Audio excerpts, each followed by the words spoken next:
All right. 4 people in the waiting room.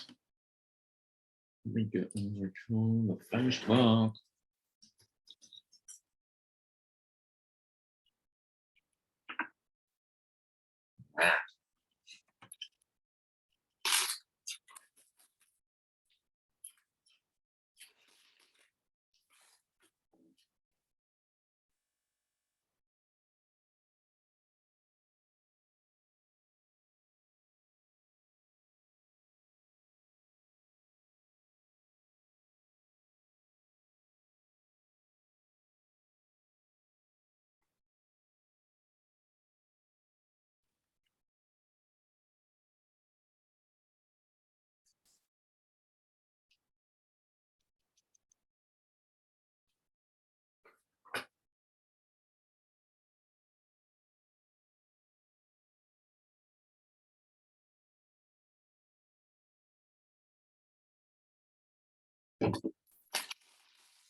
Well, this is already being recorded. We're doing some Cheetos. I haven't had time to eat dinner. Been too busy. Filthy, dirty hands. In like 30 T-minus 30 seconds here. Episode number 2. Chilling. I have 6 people in the waiting room already. Let's get this party started. All right, let's admit them all. Here we go. Coming on in. What is up? Let's get it rolling. All right, everybody's coming in the room now.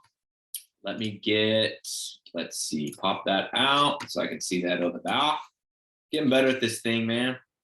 See if I can get this thing going to Facebook.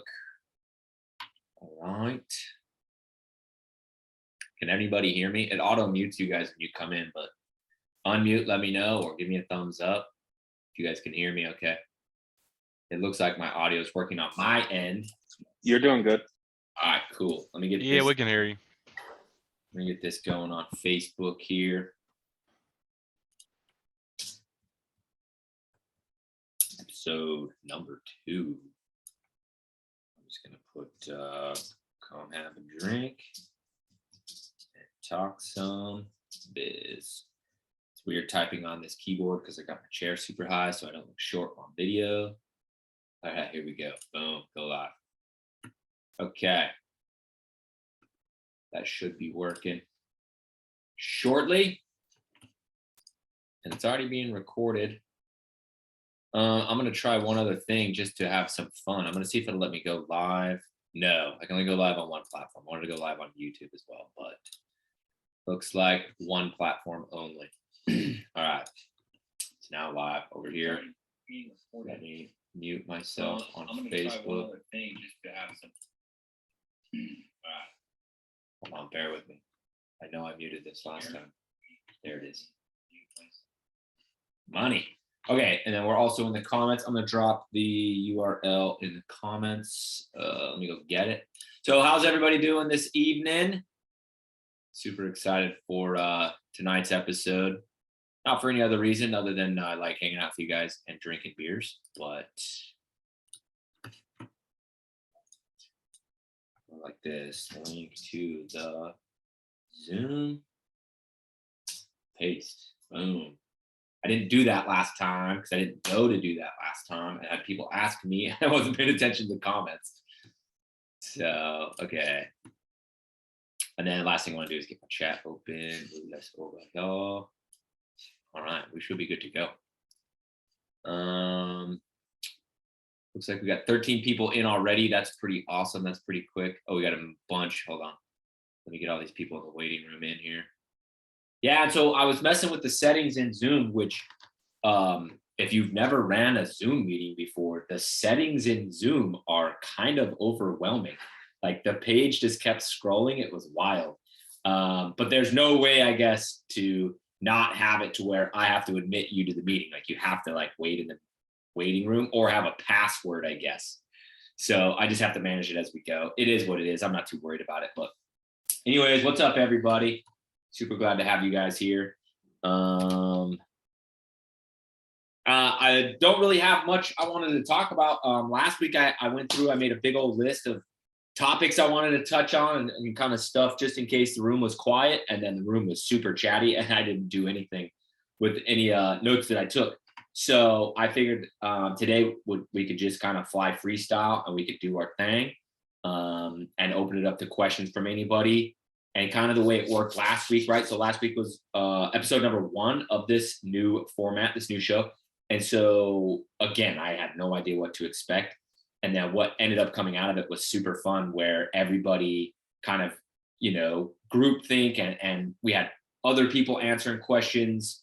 I was fully prepared to talk for 3 hours straight, but then that ended up not happening at all because it was very community driven. It was super cool. So unfortunately, let me see if I can get live on Instagram. I didn't have enough time to set up my little iPad move, but I think I can just rock this live super fast right here. If Instagram would stop changing all their shit around on me, I'd know how to do it, dude. I literally don't know how to do it. What's that? Oh yeah, there we go. Found it. It's gonna be a bad shot for Instagram, but it's okay. We're gonna go live right there. See how that goes for the Instagram folks. But we had some good engagement on Instagram last week. I was kind of surprised. I kind of threw that together on a whim, and then like I said, had some good engagement. So there we go. All right, we're live. All right. So does anybody want to ask a question? Does anybody want to go first? Break the ice here. What up, Instagram? How you guys doing?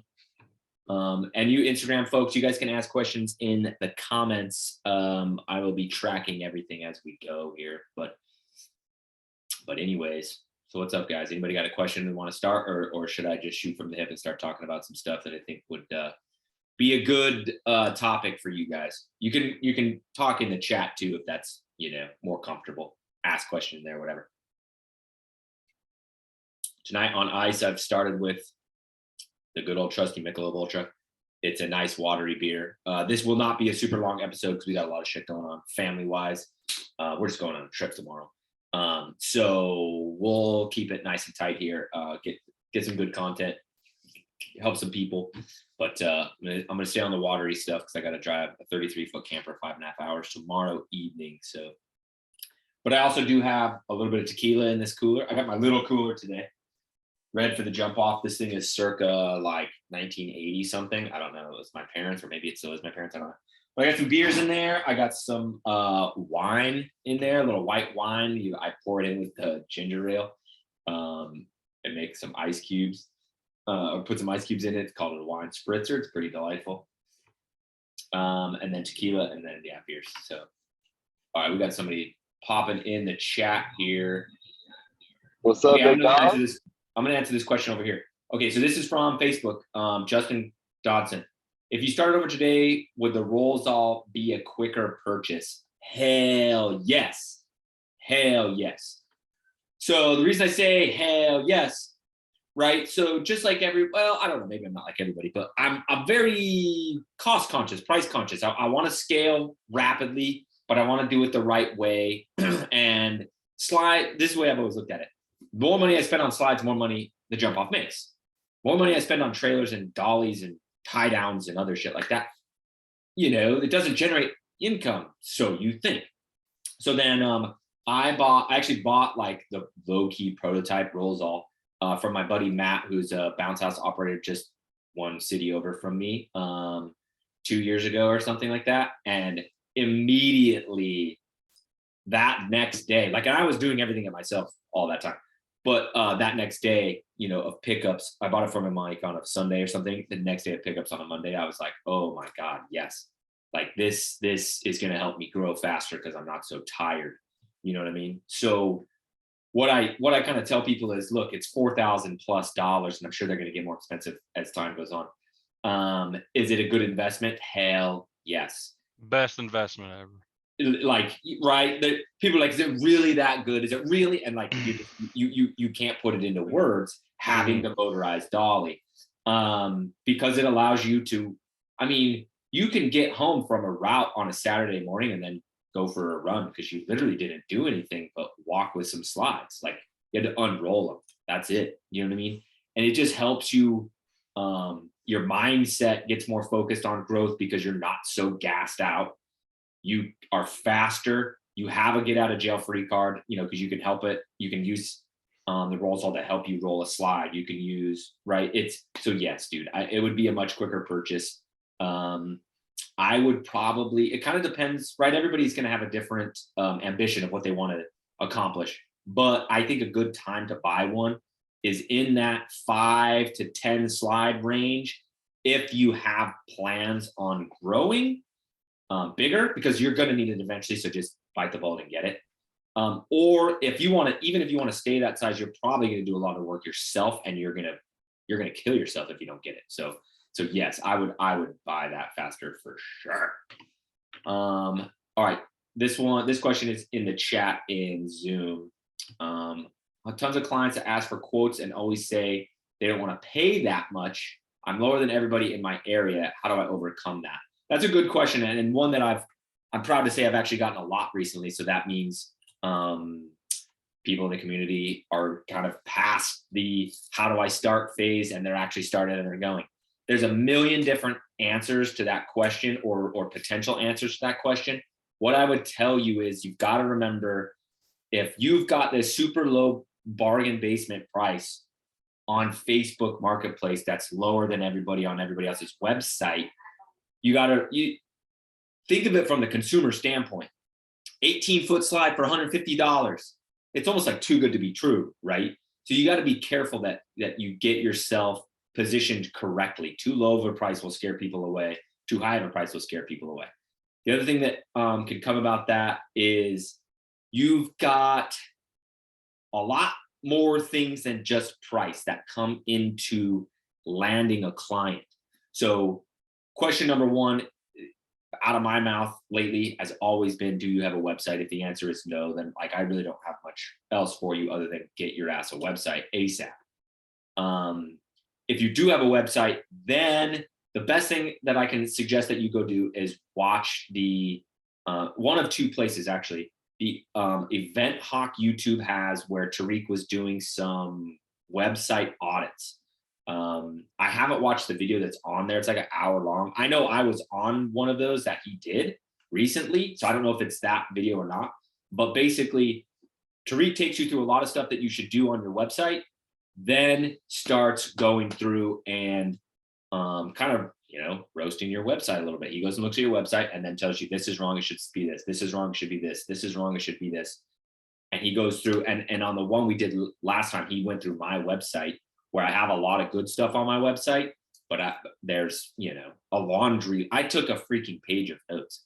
But you got this low price, but people come to your website and the thing is confusing and nobody knows where to go, right? If the top just says book now and it doesn't say your city, right? There's a million different things that Tariq covers and covers well in that.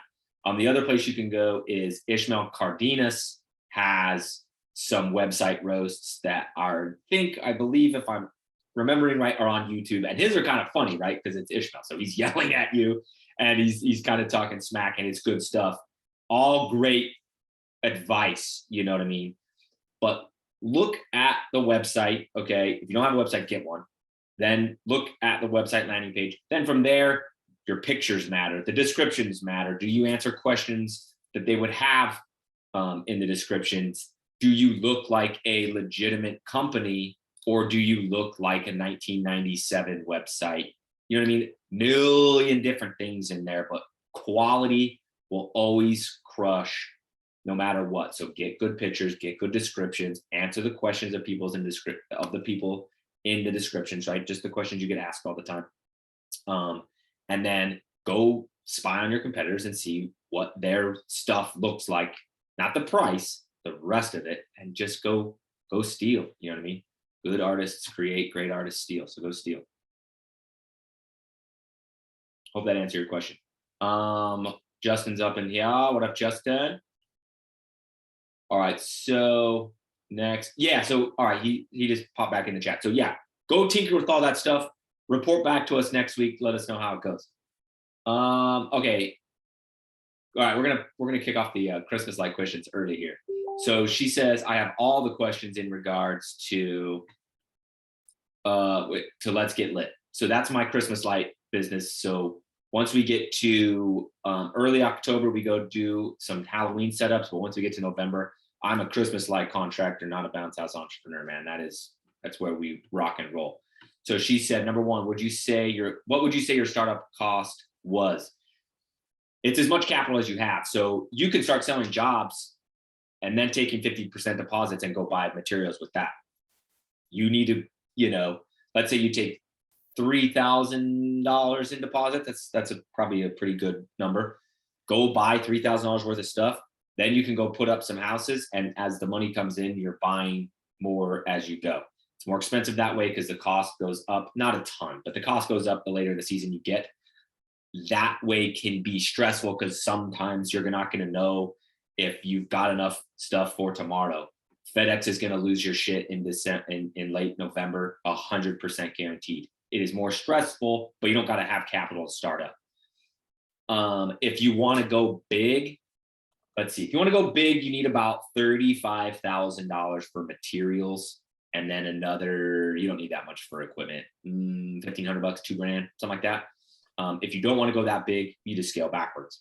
I am working on, I've got rough notes, but I was too busy this week to get it on the internet. I'm going to put together a starter kit, just like my bounce house starter kit, but it'll be for Christmas lights. And I've already talked to Fred, who owns Christmas Light Contractors USA. That's where I shop, buy all my stuff. we're going to link it out. So basically there'll be a 10 house starter pack.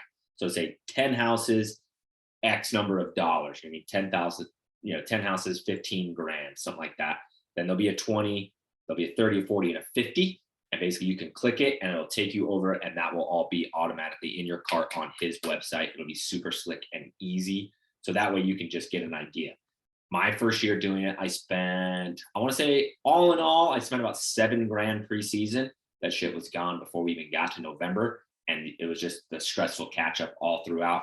I'd ended up spending a total of $45,000 on materials, but I overbought by between $5,000 and $10,000. So it carried over to next year. So it's kind of like no big deal, right?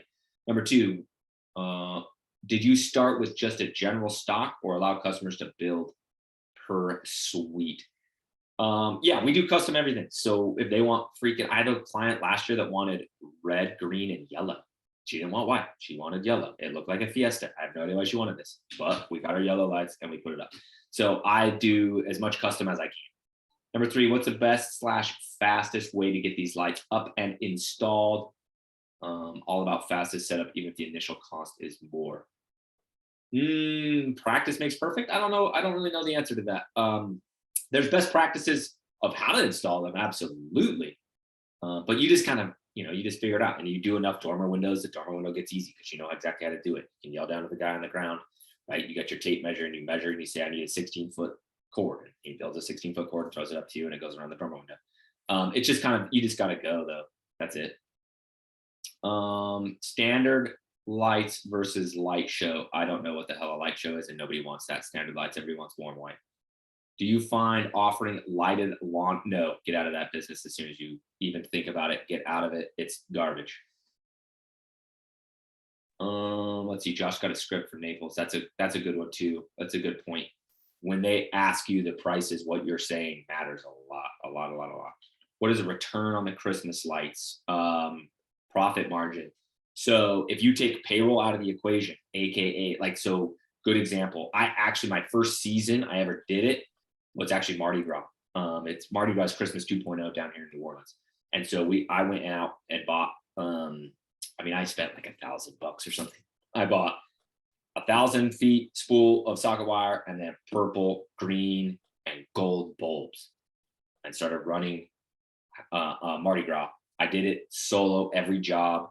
I caught up my materials as I sold more jobs, just like I was talking about. My margin, I want to say off the top of my head, was somewhere in the 80% range, 75% range, something like that. Ridiculous.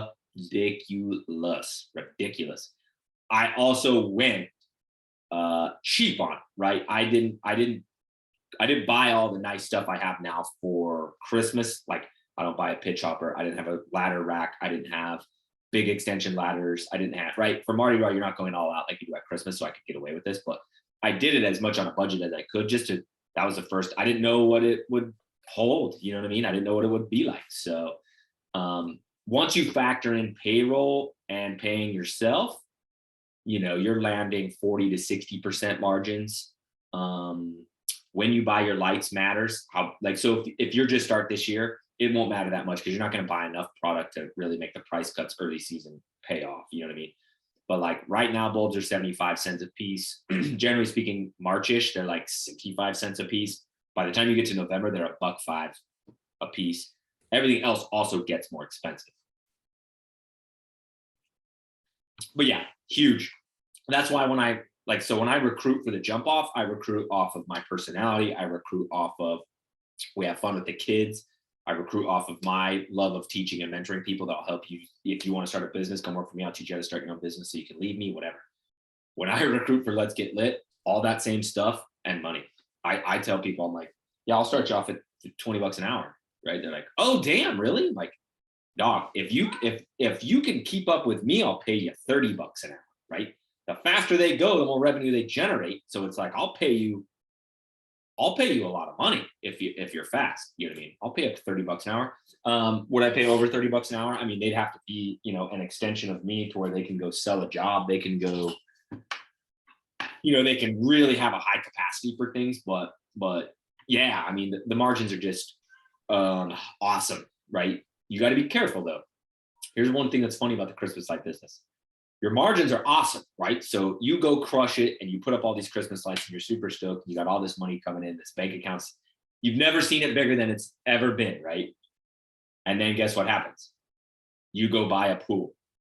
Then you get to January, you got to go take all this shit down. You still need money for bins. You still need money to, storage, to put them somewhere, right? I have a storage unit. All my Christmas light stuff stays in, 10 months of the year. We move it over to the big warehouse when it's go time. But so you still need some capital, right? Then you get to next year, like I just said, your stuff's cheaper in February and March. So you want to keep a big lump of change in the account. Like I think I left $35,000 in the account. So then that way this year I could go buy everything I needed. So what I would suggest is year one, bootstrap it, stay frugal so you can really, really have the capital to go big in year two. You'll be addicted by year one, I promise. Do you have to carry like insurance or anything like that with the whole Christmas lights thing, or is it just set up the business and run with it? I definitely suggest insurance, because you don't know. You're gonna go do a car dealership. None of my car dealerships ever asked, right? But you're gonna go do a car dealership, they may ask you for it. But dude, it's not like bounce house biz. Like it's like $70 a month. That's it. And you just pay monthly, and then you turn that crap off after you've taken all the lights down in January. Just turn it off. I keep mine on post Mardi Gras because we then go do Mardi Gras installs and we do a lot of bulb swaps. But yeah, $70 a month. You know what I mean? It's a small policy. I think it's really off the top of my head here, but like 10K liability, 20K liability. But your liability is mitigated on a grand scale compared to the bounce house business, right? The worst thing that you could do is like drop a ladder on somebody's car, rip a gutter off the house, maybe. I guess you could really, really, really screw up how you wire it all and burn a house down. Yeah, that's solid. That's what I was thinking. I was thinking more along the lines of like a fire hazard if something happened like that. But yeah, so I mean, what I would say is it's really going to come down to you, what you prefer. I don't think Alex is on this call.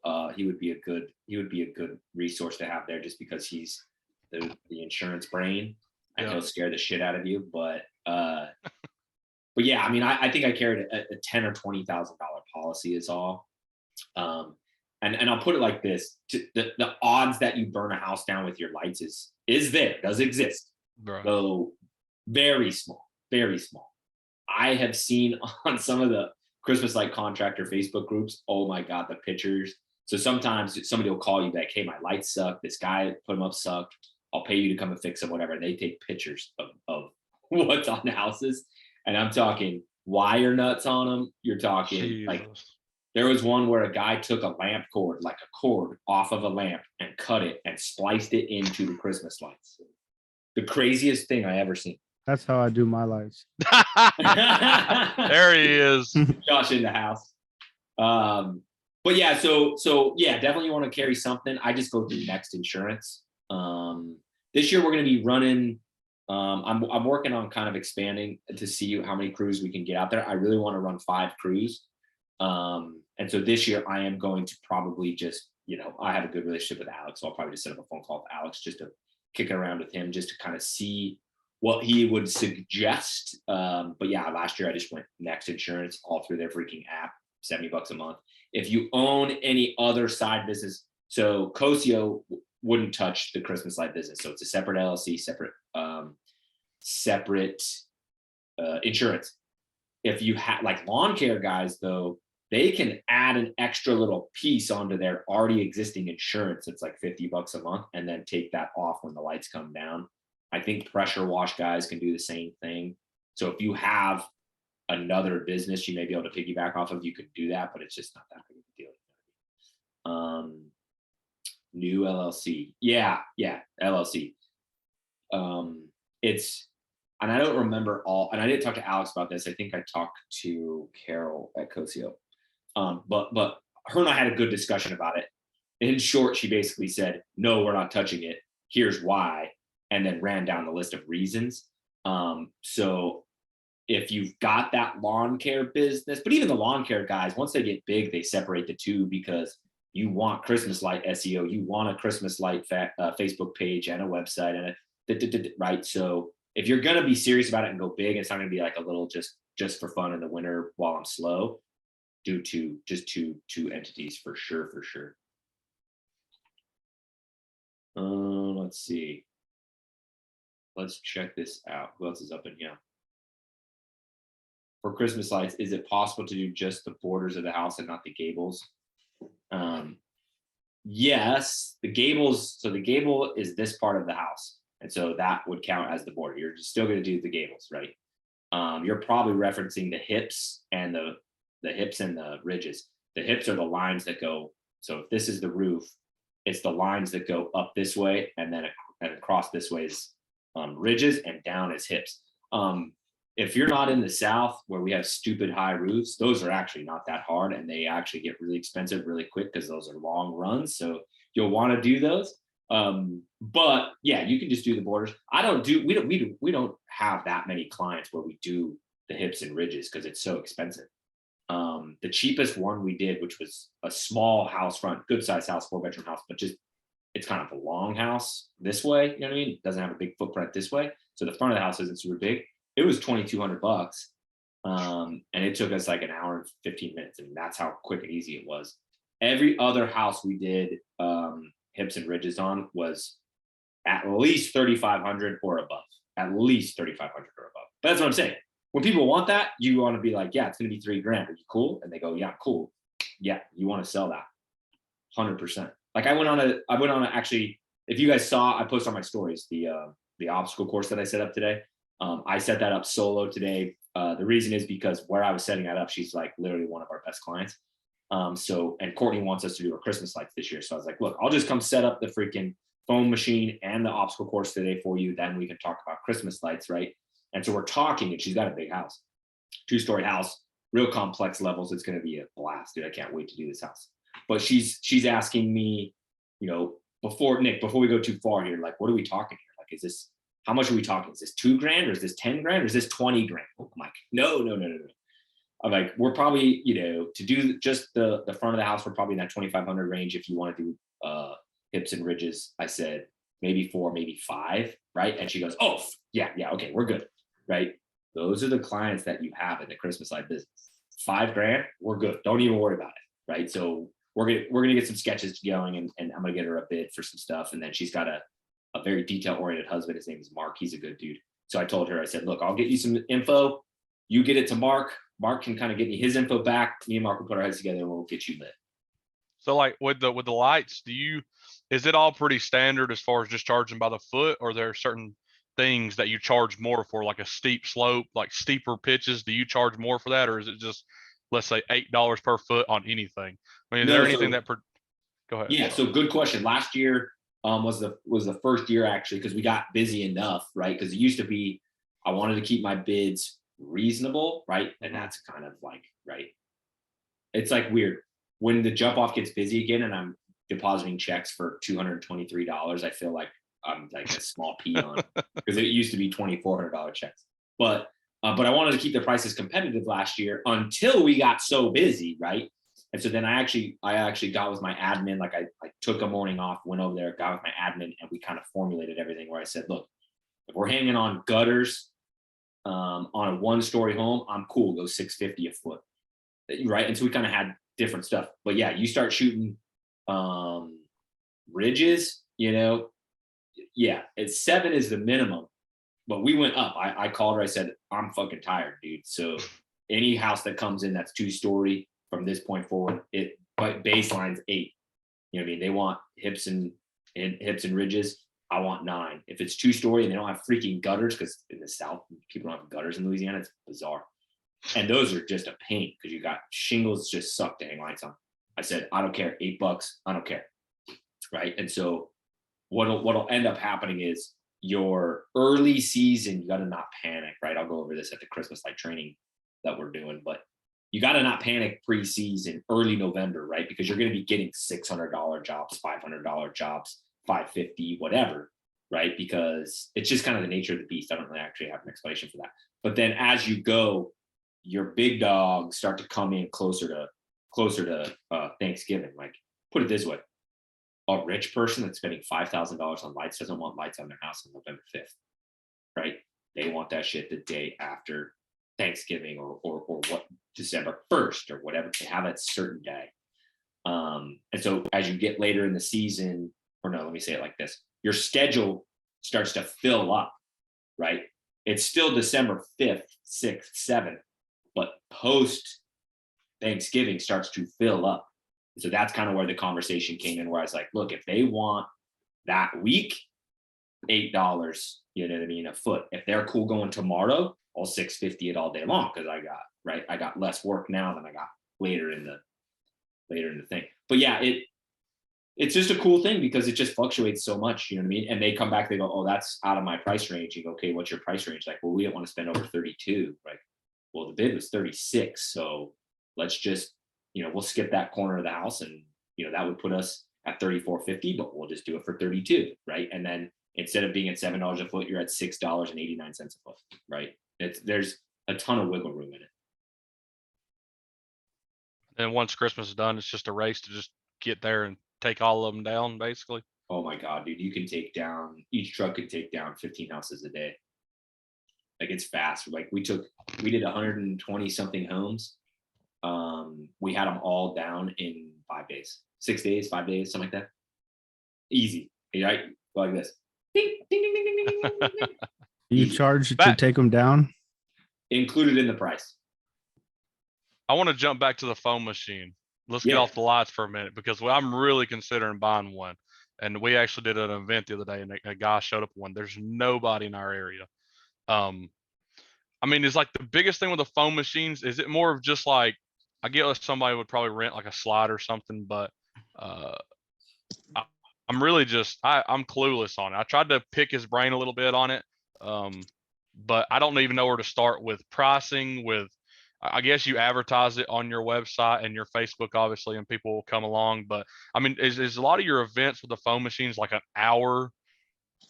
But from what I've seen, like an hour, and they could add on like a 30-minute with X amount of dollars. But from what I've seen, it was like, $300 or $350 to. I did a foam party today. I got $6.50 for an hour, and each additional hour I got $2.50. Wow. So I did a 3-hour event for like $1,100. Wow. And like I actually got that at 3 different schools for 3 separate weeks, and then I actually did. I literally last week I did it out of the back of my pickup truck, and I literally left it loaded, and then kept doing another one at the end at night, a blacklight party. That's awesome. I mean, I've been wanting one bad. I mean, so my phone, right, and Justin's got the Canon and the glow foam, and he's got the full effect. So there's 2 different ways to do it. So I run my foam, right? So this is my wife's crazy idea. Let's get a foam machine. I think it was last year, like February last year. I'm like, okay, whatever. Like, right. So we dropped. Okay. Yeah, we dropped whatever we dropped, $2,000 or something. I don't know. I couldn't even tell you why, but I have a party machine, foam machine. And I basically treat it like an inflatable, right? So it's out right now. And so they have it rented today from 11 to 5, the obstacle course and the foam machine, but I'm on this, right?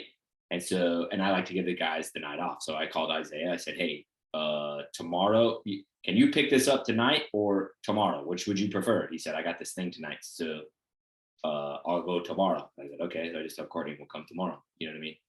So we treat the foam machine very much so like an inflatable, where we just drop it off for the event, depending on how busy we are. When we go get it. You know what I mean? So you let the customer run it, basically. Yeah, and the party machines. The party machine is like literally you turn on one valve and foam comes out. Okay. Yeah. So run it. Go ahead. To clarify too, I actually do rent out my foam machine. I do it as a rental and let people use it. Yeah, and so you can run foam parties where like you staff it and right. And I don't do that, so Justin could speak on that better. Yeah, the difference is I just bring speakers and I bring like a bunch of pool noodles, and then we sit there with the machine So like that's mainly the pretty much difference. I also bring like bubbles and stuff like that and kind of like make it engaging. That's what you're getting the extra money for, and pretty much you not having to sit behind it for a couple hours. But for $450, I'll give you 2 hours worth of solution. You can just do it yourself and save $200. So you charge extra for you to come out and run it, basically. Obviously, okay. And the other thing too is I guess you just give them X amount of solution. If they say, hey, our party's 2-3 hours, whatever, okay, use this amount of solution or whatever. Right. And it's a great option for like daycares who want to do it all day, and schools who want to do all day, and they can just have the gym teacher run it, or even like what's the other ones too, like gyms, daycares, and 5K runs. Yeah, they eat that thing up. And it was the first time I'd ever encountered actually seen one in person, and this dude was really into it. I mean, he was on the microphone telling them not to. He was, dancing and stuff, and I'm like, the only thing I see a lot of people say they don't want they rent it out as them being there, but I never even thought of it just being just a standalone rental. Just go through the like, hey, this is what you need to do. Basically, let them run it. Yeah, I do both. Customers aren't stupid. So a lot of the foam guys are afraid to rent out their $2,500 machine, blah, blah, blah. I rent out $5,000 bounce houses. Yo, Nick, Rampage is blowing me up because they didn't get the email for the booking. And also, you want me to hop on there and reply? Somebody just texted on the Event Hawk about their husband is looking for the job for delivery, and they're asking about the hours, and I'll fill them in on that. But you need to resend the email for Rampage. Yeah, I've sent it 3 times, so the dude must have put it in wrong. But just take it tomorrow. Yeah, I'll deal with it. But tell him I'm working on it. I'm on a Zoom meeting, but I'll get it. Okay, I'm gonna because he just called me again for like the 6th time. I answered the 5th time, and he said he still hadn't got the email, and I said okay, I'm telling him to resend it. But I'm about to call him back and tell him you're on a Zoom meeting, you're working on it. And he just texted me just now. I didn't get the email after the 6th call. But I'm going to tell him you're working on it. You got all of his stuff. And then I'll text those people about the hours for the delivery and stuff. Okay, sick. All right, I'm dipping. All right, have fun tonight. I get last thing on the foam cannon too. Do you actually, like, when you take it and just drop it off, I assume you don't just show up and just set the cannon up? Like, do you set your tent and stuff up too? Or do you just literally just set the foam cannon up on the stand and let them run with it? I only set the stand and the cannon, and I put the barriers around the tubs. Yeah. But that's it when I run mine. But when I actually go and show up, I do the whole shebang. Okay. Yeah. So I mean, so I have a party machines one, which is much easier to set up and run, right? But it's less robust than Foam Daddy. I said this year I was going to go hard on it and go hard on the foam and really expand the foam. The rest of the inflatables got so freaking busy this year. Like, I had to buy a new truck and 2 right? It didn't happen, put it that way. But that being said, even though it's just like, it just lives on my website. Like, that's really all I do, is it just lives on my website. I've done $4,100 in revenue on the foam machine this year. And that is all foam that I bought last year when I initially bought it. And the machine, like, everything was all bought last year. I want to say it was like, dude, I think it was like $1,200 or $1,300, like the kit that I bought or whatever.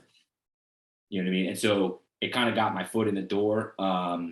Next year, I really do want to go big next year. I had a phone call with Foam Daddy last week, so I'm hoping we can make something happen next year. But either way, it's such a cool little side piece to the inflatables that play nice together. Right. And then all you need is that one school. That's what set it off for me. That this one random school they ordered the foam machine for their field day. And then after that, it was bananas. Right. Yeah, go ahead. This guy was 45, 50 minutes away. He literally told me, he's like, I really wish you had a foam machine because there's nobody in my area that does it. Dude, to me, and if it fails, the resale on them is easy. Right. Yeah. So if it sucks, that's the best part about it too. And then Yeah, he so- also told me that. So I'm not knocking the Foam Daddy, but he said the Foam Daddy was kind of like the parts that make up the Foam Daddy were like not really designed for this. They were like the blower's like a manhole blower, and then there's I don't know the name of the company, but supposedly there's another company coming out with one. And Yeah, they designed it specifically for this. Like it doesn't have. Ooh. so that's actually just false and propaganda. The guy used to actually work for Foam Daddy, and now supposedly he sells foam machines. All right, Just so you know, that's the Foam guy. Daddy's Foam Daddy's been in business 3 years after Greg. Greg's been doing it the longest. Right. Which is Party But Greg Machine. doesn't really like. He wants to sell easy machines. Cut out on us. Or is Yeah, it just me? Okay. Justin. No, he did. Yeah, I've seen the Foam Daddy. I like it. I mean, I'm not Dude, knocking it. That's probably what I would.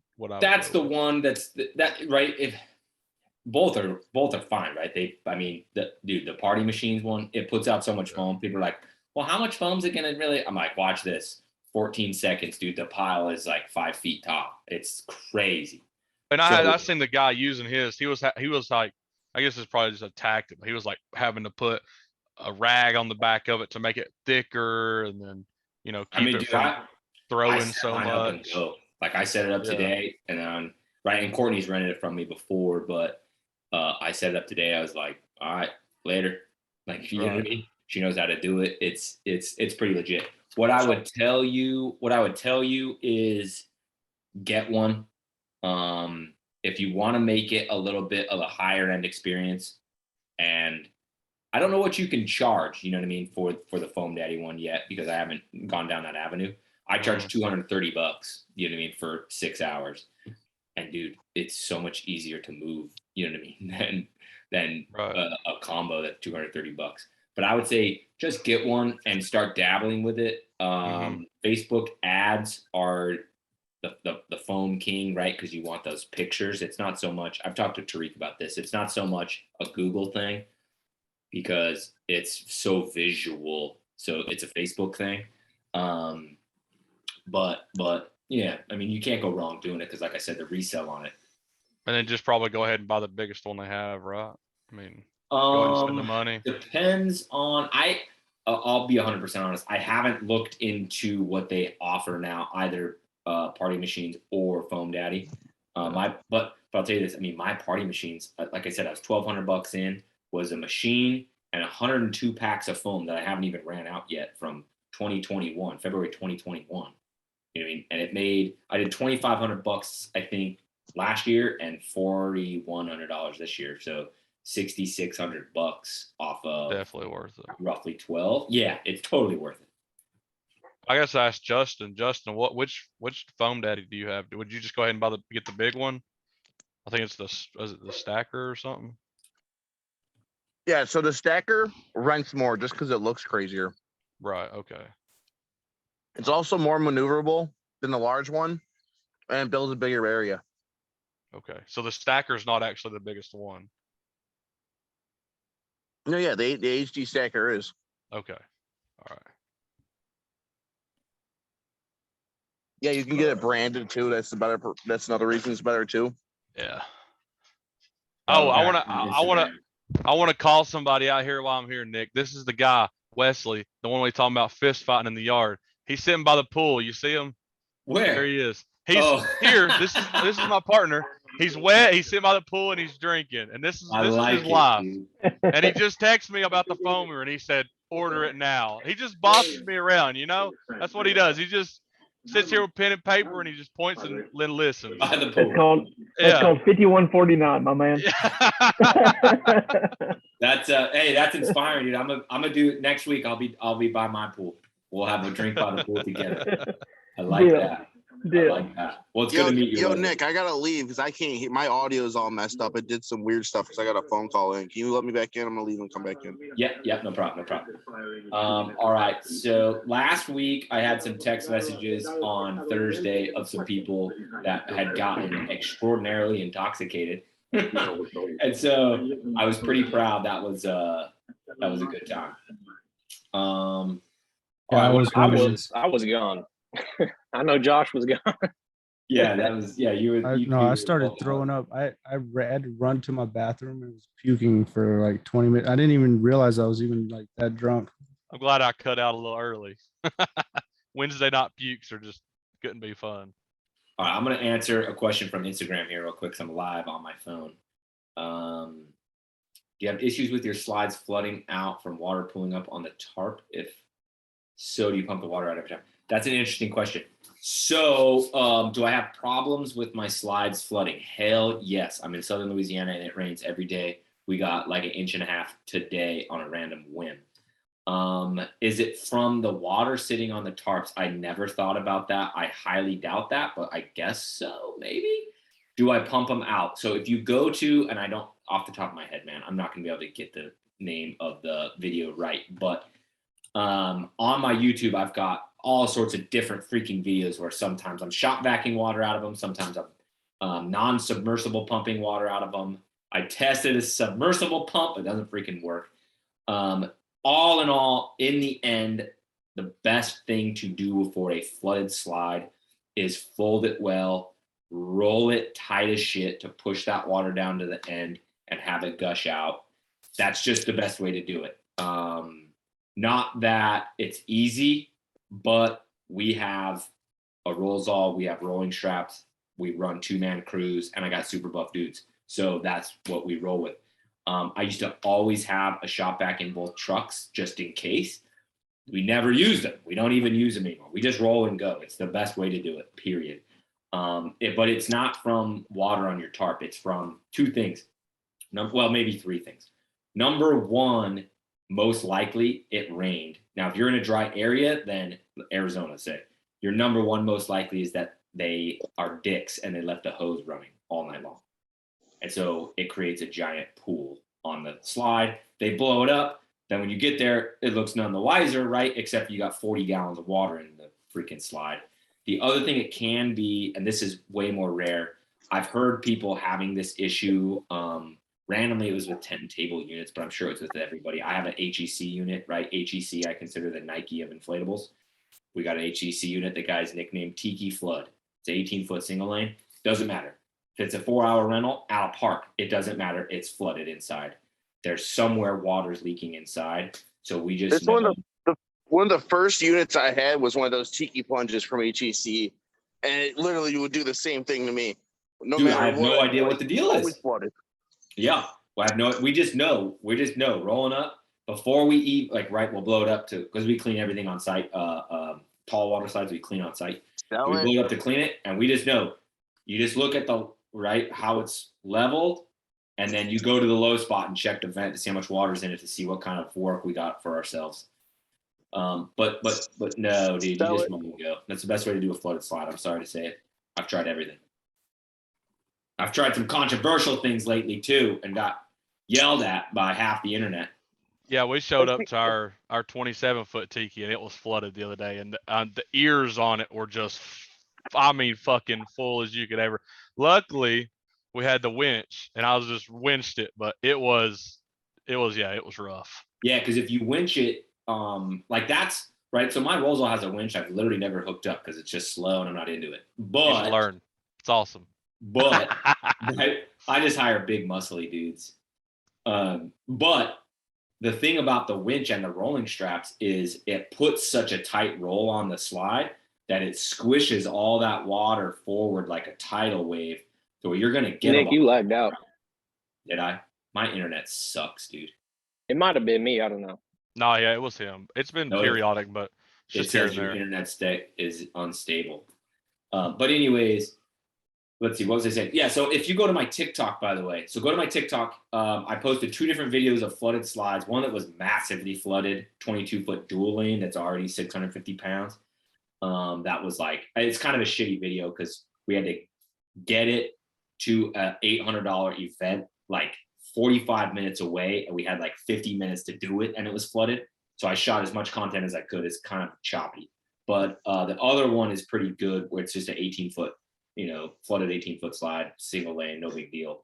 But what we do is, and this is going to be hard to kind of explain, but so you have, like, let's say you have your slide like this, right? and you're rolling this way, right? So we start at the pool and roll to the blower every time, unless it's on a hill and the water's at the pool. But you roll super tight, and as it comes, you're pushing all that water. Okay, so let's say you get your roll. Let's see if I can get this. Your roll's like this, right? And so instead of coming like this, and then you tuck that piece up and under and lash it, you roll all the way through to where this flap comes out the bottom, and then your water's all right there, and you can coerce it out the vents and the blower tubes. Gallons of water Travis and I got out of that 18-foot single lane, to where, and that was another one we were picking and dropping. So we literally rolled it and drove it right up the street and unrolled it in another house.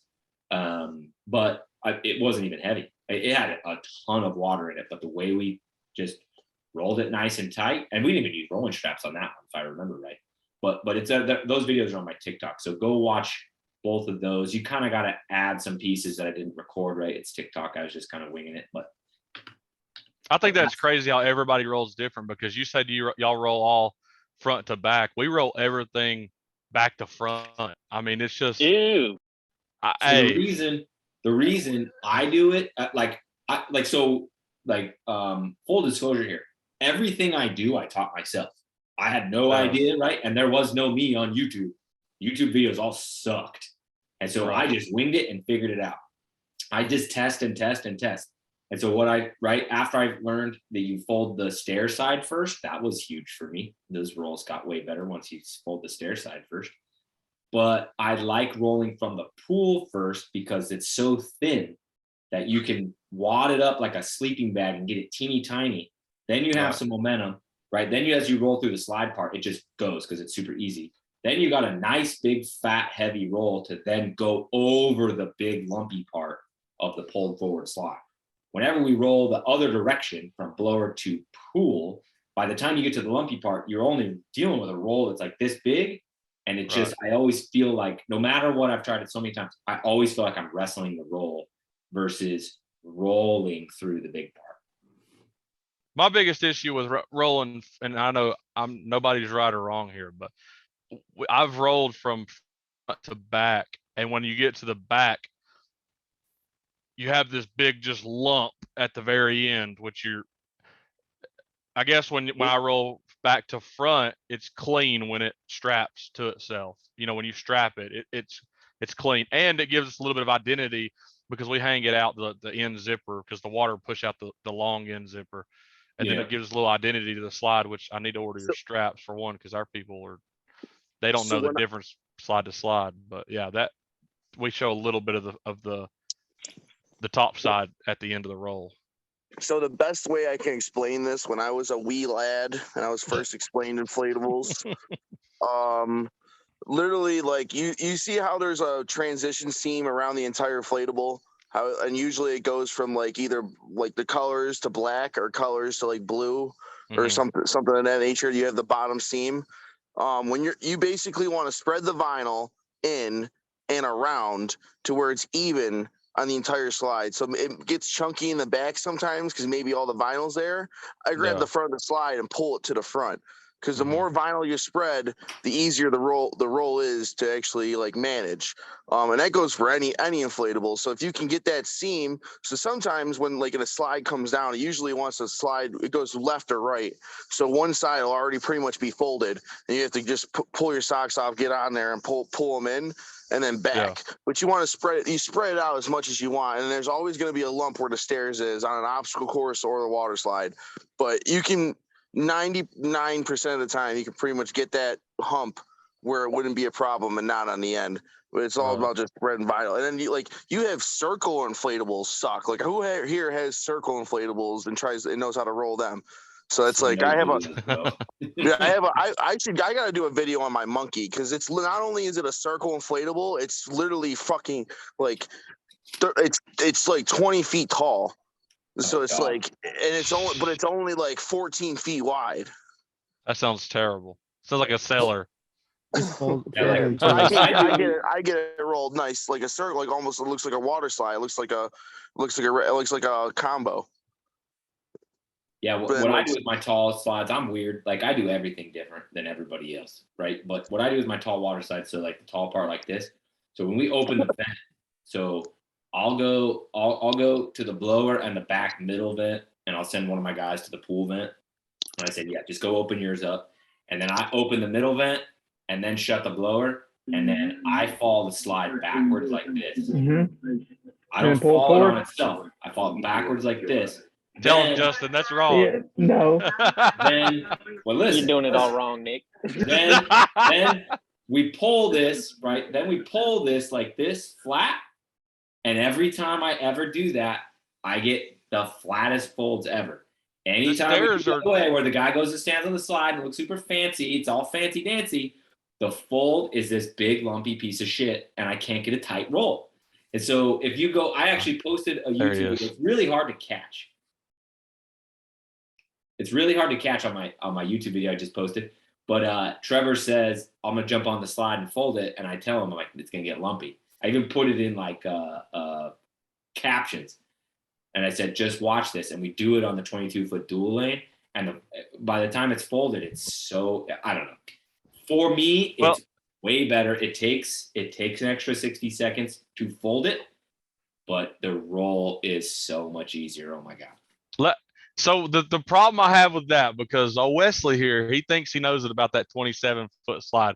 But the problem is there's so many stairs. When you let it fall backwards and then pull it back over itself, your stairs come over top of each other and they catch and they pull into a big lump. And instead of letting it fall, they kind of, you evenly lay your stairs, and you will have, in my opinion, on the slides, you would have a huge lump to where the stairs would pull. Like if you let it lay back and then fold it over, your vinyl just isn't going to spread. Don't get me wrong, like it'll look spread out, but the actual internal side of it, where you drag it over top of it, unless you get inside of it and pull that vinyl towards you, I don't think. I also fold in. So as it goes, right? So it's like this. It goes backwards. Yeah. We then fold in our walls. So stair side goes in. This side goes onto the slide. This side goes onto the slide. So like I said, there's no right way to do it. If you do it your way and your rolls are dope, right? I agree. Yeah. If it works for you, it works for you. Who's drinking beers? I'm fold the stairs over first. I need to go get another one. Yeah. This one's almost done. I got like a Miller in there. I used to like Miller Lite, dude. I got the Electro. Always pull the stairs over first. That's my opinion. That's my opinion. I learned that from you. You need the stairs. You need the stairs to come over and fold and get flat. If you pull the slide side, your stairs, when you roll, your stairs stick out the roll and jack all up. It's a nightmare. Right. I was just asking to see if you guys knew. Who here owns tables and chairs? I wish. I got a shit ton. Yeah, I dabble. I've got there's so much money in tables and chairs. So would you go foam cannon or would you go tables and chairs? Both. If you already own bounce houses and you're getting those out, I would go add-ons for that. Mm-hmm. But I would also, like, where are you at? Georgia. We actually showed up at an event the other day. The guy brought the tables and chairs to the party, and he was pissed off because he has inflatables, and we brought inflatables. But we could, that right there tells me, like, okay, it's rare you go to show up somewhere and they have, there's a foam cannon here. But tables and chairs, I feel like are just that's what I'm saying. It's easy money. Wait, you got an enclosed trailer, or do you have both? Box truck. We have a open trailer. We basically bought a lawn trailer with the basket in the front, and then we have an enclosed trailer as well. Yeah, if you got an enclosed trailer with some E-track, I'd get some tables and chairs. Yeah, tables and chairs are good little add-ons. Let me see. I'll look up. You can get money throughout the winter, and you can get your foam machine in the spring. Will there be tables and chairs at IAPA, or do y'all know that? Palmer Snyder is in PA, or Tent and Table, or you can drive down to freaking Florida. There's like a million motherfuckers down there, but only don't get plastic tables. Don't get don't get laminated tables. You want like actual hardwood. So I love my Walmart tables. Do you go square or do you go round tables starting out? That's how much does a Walmart folding table cost? They're $48 and they last forever. Do I've they got last? like 30. I've got 35. They really of them. don't. When they get beat up after 2 seasons, and then they look like crap. Whereas in a wooden table can last 10 years. Yeah, but wooden's really heavy compared to that, right? Or no? Exactly. So it's gonna last. It's gonna last longer. That another thing. The heaviness. Your tables aren't gonna blow over. So Right. deal with that. Deal with that phone call when the cake falls over because you got freaking plastic tables. Yeah. I mean, I've heard people go to Costco and get the round tables, but I feel like square tables would be better than round tables. But then If y'all again, find those Costco ones, you need to start getting them on Uline. Uline, Yeah, Costco and Sam's, they'll sell those lifetime chairs yeah, for like 20, 25 a piece. Uline has them for like 10. okay. Well, no, I haven't bought any. That's just what Yeah, I. I'm just I- those are the Go ones I buy- have. Get them on Uline. Yeah. What do you go buy? Round tables or square table or rectangle? tables? Rectangle, 6 foot. Mine Six are all foot. rectangles. Rectangles Gotta have to both. start. Yeah. Round tables. No, if you're doing bounce tables, bounce houses. Bounce table. Yeah, if you're doing bounce houses, yeah, I would do rectangle tables. If you're doing tents, you have to have both. We don't Justin, have somebody tents, asked on so- Instagram how much the wood tables are. What do they cost per table, roughly? About like $1.90, So $2.10. $20. They'll What's last that? you. They'll last you freaking 10 to 15 So years. you actually bring a whole wood table to people's houses? Justin doesn't bring anything. He's got But they guys. fold. But they're the rectangle. I get what he's saying. They're the rectangle did- tables with the I folded did a legs. fold? $400 job, and I dropped off 17 tables and 20 chairs. But they're the same yesterday. thing as the plastic tables with the folding legs, right? They're There's wood? wood I top. haven't even seen those. So I get the ones I get are from literally from Sam's Club. They're the Lifetime brand, right? The white plastic tables with the legs that fold in. They're $60 a piece. This year on tables, I've done only $900. On chairs, I've done $1,100. So yes, go buy them, but it's like, dude, you know. Yeah, but it's an add-on. It's not. I mean, Yes. all of your tables and how many standalone tables and chairs jobs do you I do? gotta look at my like stuff because I gotta see how many are actually in packages. That's the actual like data I want to see right now. Right. Yeah, and I Because, have I mean, like I'm out I have this 50 year with chairs chairs. and 8. No, I might have 10 tables, 8 tables. You 10 have 50 chairs and 8 and 10 tables, and you did 5K basically. 2K. 2K. All right. This year I did 4,682 with chairs and then 2,907 with tables. And how many do you have in inventory? I've got like 240. Well, I used to have 240 chairs. I just did inventory count. The guys lost like 20 of the chairs, Jeez. which I took out of their tip money. And I've got like 35. Of the Here's my That's why next you need a question. damage waiver. Here's my next question. Sorry for like blowing over anybody, but when you go to a job, because this blew my mind, right? We got there to set up this inflatable, and this dude shows up with tables and chairs.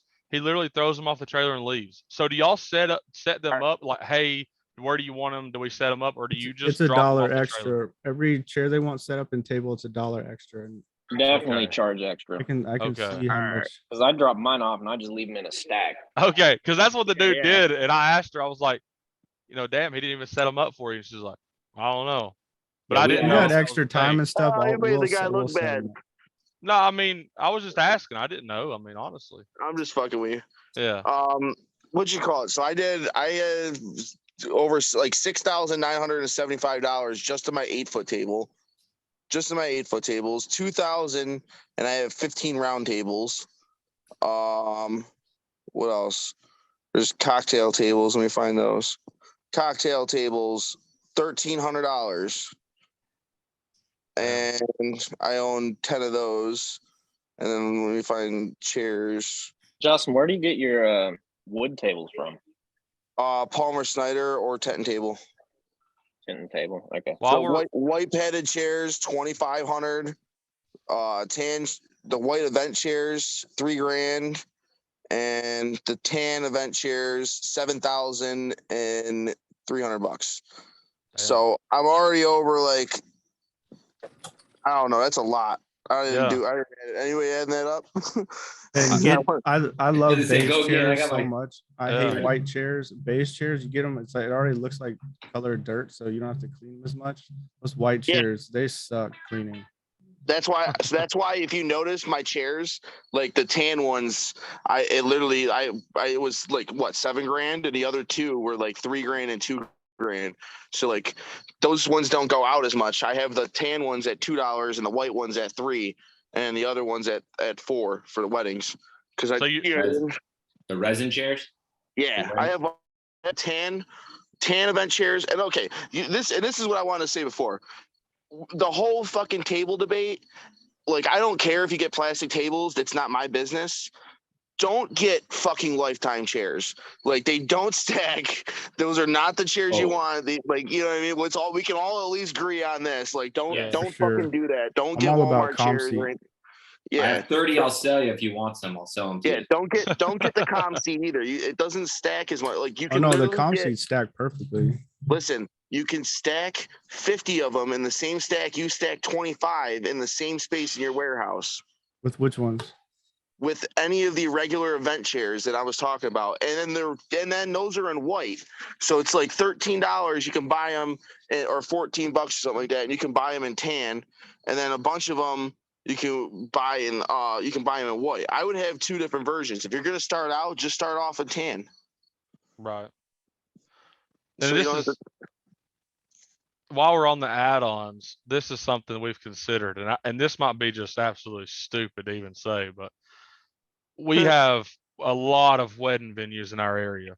So if you tap into like tables, I mean, does anybody have like the photo booths, or is that even like a no-go? I mean, so I would like to hear I don't. the 360. I want a 360 so bad, but they don't work. Okay. Dude, listen, in this business, I'm just going to give you a heads up. Like, unless you know how to fix electronics suck when you transport them. Right. So, like, the connectors fall out, little things become loose. The idea of it's nice because we have I know a lot of people that own the venues near us too, so they can almost rent anything. point us to it. But it's one of those things you drop off and you leave it, and it's just literally they just do it. They use it, and I thought you could charge more for something like that. But some of them also have if you're gonna go down the road, I would go down the route of selfie booth. That's what I'm doing. Yeah. Get like a bunch of backdrops and then cool props, and like put more money into the props than you are the machine, and then that's pretty much what they're renting. And then they could, like, everybody has a fucking cell phone, so like, you know what I mean, like, just have at it, because that's what they end up doing anyways with the props and photos and stuff at the photo booths. Like, anybody who has a photo booth here, am I wrong? Like, does anybody have a photo booth here? No. Well, I've seen a lot of the I guess you call them the selfie booths, but it's like the ones basically where because I've been to a lot of weddings this year, and that's mainly what I think I've been seeing. It takes like 3 or 4 pictures. You have the props, it prints it out for you, sends you on your way. I mean, it's pretty much like it runs itself, and you literally just stand in front of it, hit the thing on the screen, it takes the pictures, you run so on. That's the same thing as a photo booth. Okay. That's not what I'm talking about. I'm saying is just have a whole area for them to take pictures in for themselves and give them props and backdrops. Okay. And don't even put the electronics, and save $4,000 or $5,000 that's going to break in less than a year. And then you're going to have to put more money into it. And then you're going to have to upgrade it in 3 to 4 years. Somebody on Instagram said photo booths don't make no money anymore. Okay. So tables and chairs. iPhones. I would get a cotton candy machine if you don't have one. Too. You got to get a snow cone machine, popcorn machine. I hate our popcorn. I wish our popcorn machine would fall off the face of the earth, because it really does. I mean, it just sits there. And then people talk about the cotton candy machine and the snow cone machines. They're hell to clean, and I know they're easy. They're easy money. Yeah, I have 4 of them. Okay, I do not have any. I've got 5 of them. I've got 3 cotton candies. Once you know how to clean them, they're easy to clean. Well, the I'll tell you this. Popcorn machine is the hardest to clean. I bought a popcorn machine for $25 from my uncle, and we've rented out four times maybe. We got our money's worth on it, but to be honest with you, it's going out this weekend, but it goes out maybe once a month. I mean, what you need is a margarita machine. The margarita machine would be a big hit in my area. That would be huge. Oh my goodness! Only problem is they're like are out every weekend. That would be huge. Expensive? They're expensive, but where you make your money up is the mix. So I'm buying all my mix from a restaurant distributor, by me. I'm buying them by the case. It's cost me about $5 a bottle of mix. I turn around and sell them for $20 a bottle, and they're taking 4 or 5 bottles at a time. But how? So wait, do they have to supply the alcohol for it? They do, yeah. Okay, because They I'm about to supply say the alcohol. You I need didn't a know how liquor you- license cups. to I'm about to supply. say I didn't Yeah. know how you run into the whole. Yeah, I'm not even going to touch the liquor license because Okay. if there's kids that they're renting it, and then I'm not. So touching you're alcohol, basically but renting the machine and the the machine and the mix. margarita, the mix. Yeah. You're not I- advertising it as an alcoholic No, I'm beverage not. drink. My Okay. ads went down whenever I started advertising them as a margarita machine. It's now a frozen drink machine. And Okay. that's it. Frozen. So did you have it on your website? hmm Yeah. Can you link it? Because I'm in New Orleans. Like, come on. Yeah, there you you need- go. yeah. Yeah. Because I I tested almost it. got one. Yeah, He wanted I tested it. $5,000 for it though. But I started. Almost got one. I looked at those. I didn't get that one. I got the cheaper ones. There are 2 tanks at 5 gallons if both tanks are added together, which is like a normal one. But the 2-tank one, which I'm running, it gives them the option to have 2 different flavors, and then you wind up selling 2 more bottles of mix. So it how just much is keeps that? How multiplying much from did it there. cost? The machine, I bought all mine used off eBay for $700 total, and this year we've done about 3-4 grand just off the Jesus. machine, not including mix. What do you That's guys see on my screen right now? We see his website. Oh, nice. Okay. So is that one? So I looked at one. So I tested one. When I say tested, I didn't buy it. I just acted like I bought it and put it on my Mhm. website, and it did jack. But I really didn't try that hard. I just tested it. But it was like it wasn't that expensive. 12, 13, 14, $1,500 from Yeah. Sam's Club. The one I have is a Vevor. It VEVOR. They're if you get them on eBay, they're cheap because they discontinued the model I use. So I'm buying up as many as I can get because they're easy to use. They're good outside. These things, I'm low-key wish I didn't do the inflatables because these things are out every weekend. They take 10 minutes set up. Can you look up your IO stats to see, where it's at to see how much money it's made?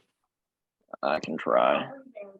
It's under. The only dashboard. thing with that is I don't have my flavors like in IO yet because it's like an extra whatever. So it's not going to track that, but it's got my machines, I think. Where do you go for that stat? I do kind of the same So thing you're with gonna my be- snow cone machine. Dashboard. So dashboard, then stats, and then mine's right here, and then you scroll through, and this is everything in my inventory. Hold on, let me get I back do to the your same screen. thing with my snow cone Damn, machine. y'all. Though I rent it out for really cheap, but they have to get at least 2 flavors, and they're $8 a piece. But I get them for $2.99. Right, mark it up. Yeah. See, so it's definitely a good hustle, but it's more like I want to say it's more administrate. Like you got to figure out how to work the hustle. You know what I mean?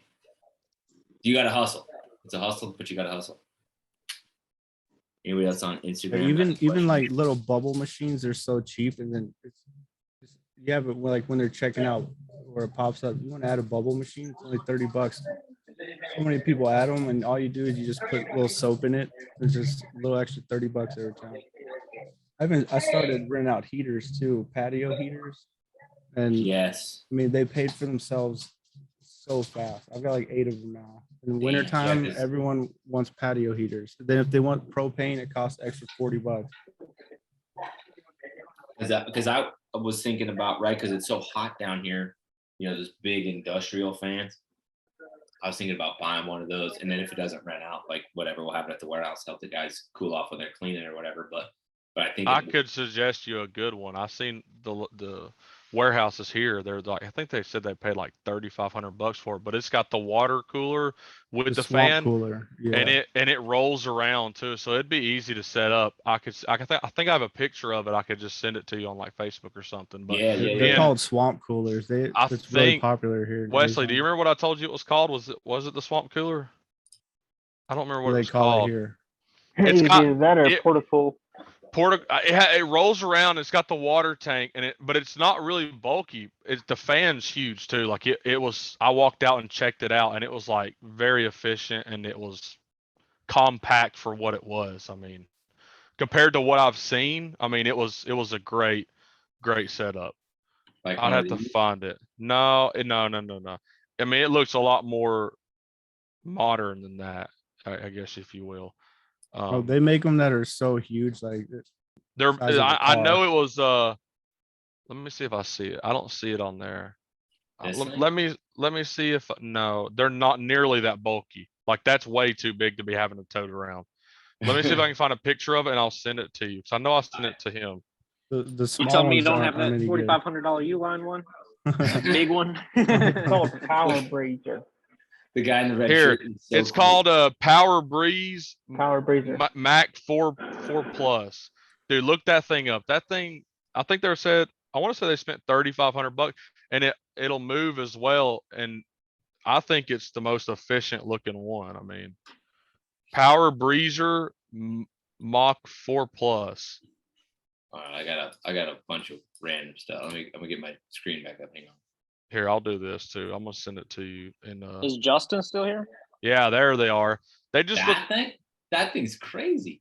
but it Yeah, I'm they still told here. me they spent a little less than that, but that thing was like a lot more efficient as far as size, and you could probably move it around a lot better. I mean, it looks pretty good. And I actually got to see it in person and it works like it works very well. You'd have to rent it out for like $500. Yeah, but dude, but compared to those big ones you just looked up, that thing looked just, I guess the output of it That was thing just, looks it was big as great. hell too.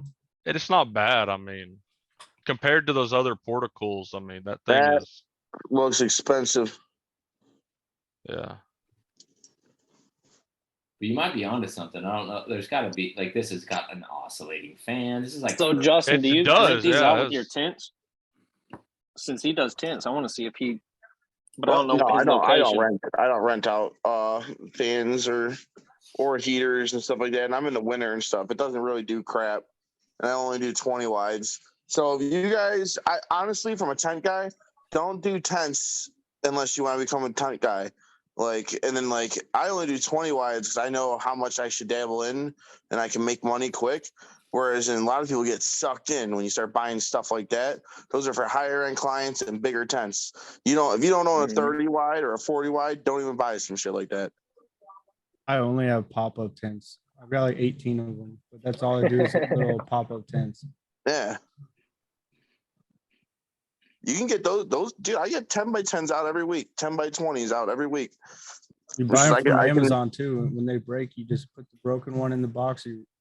It only takes my guys less than 40 minutes to set up a 20 by 40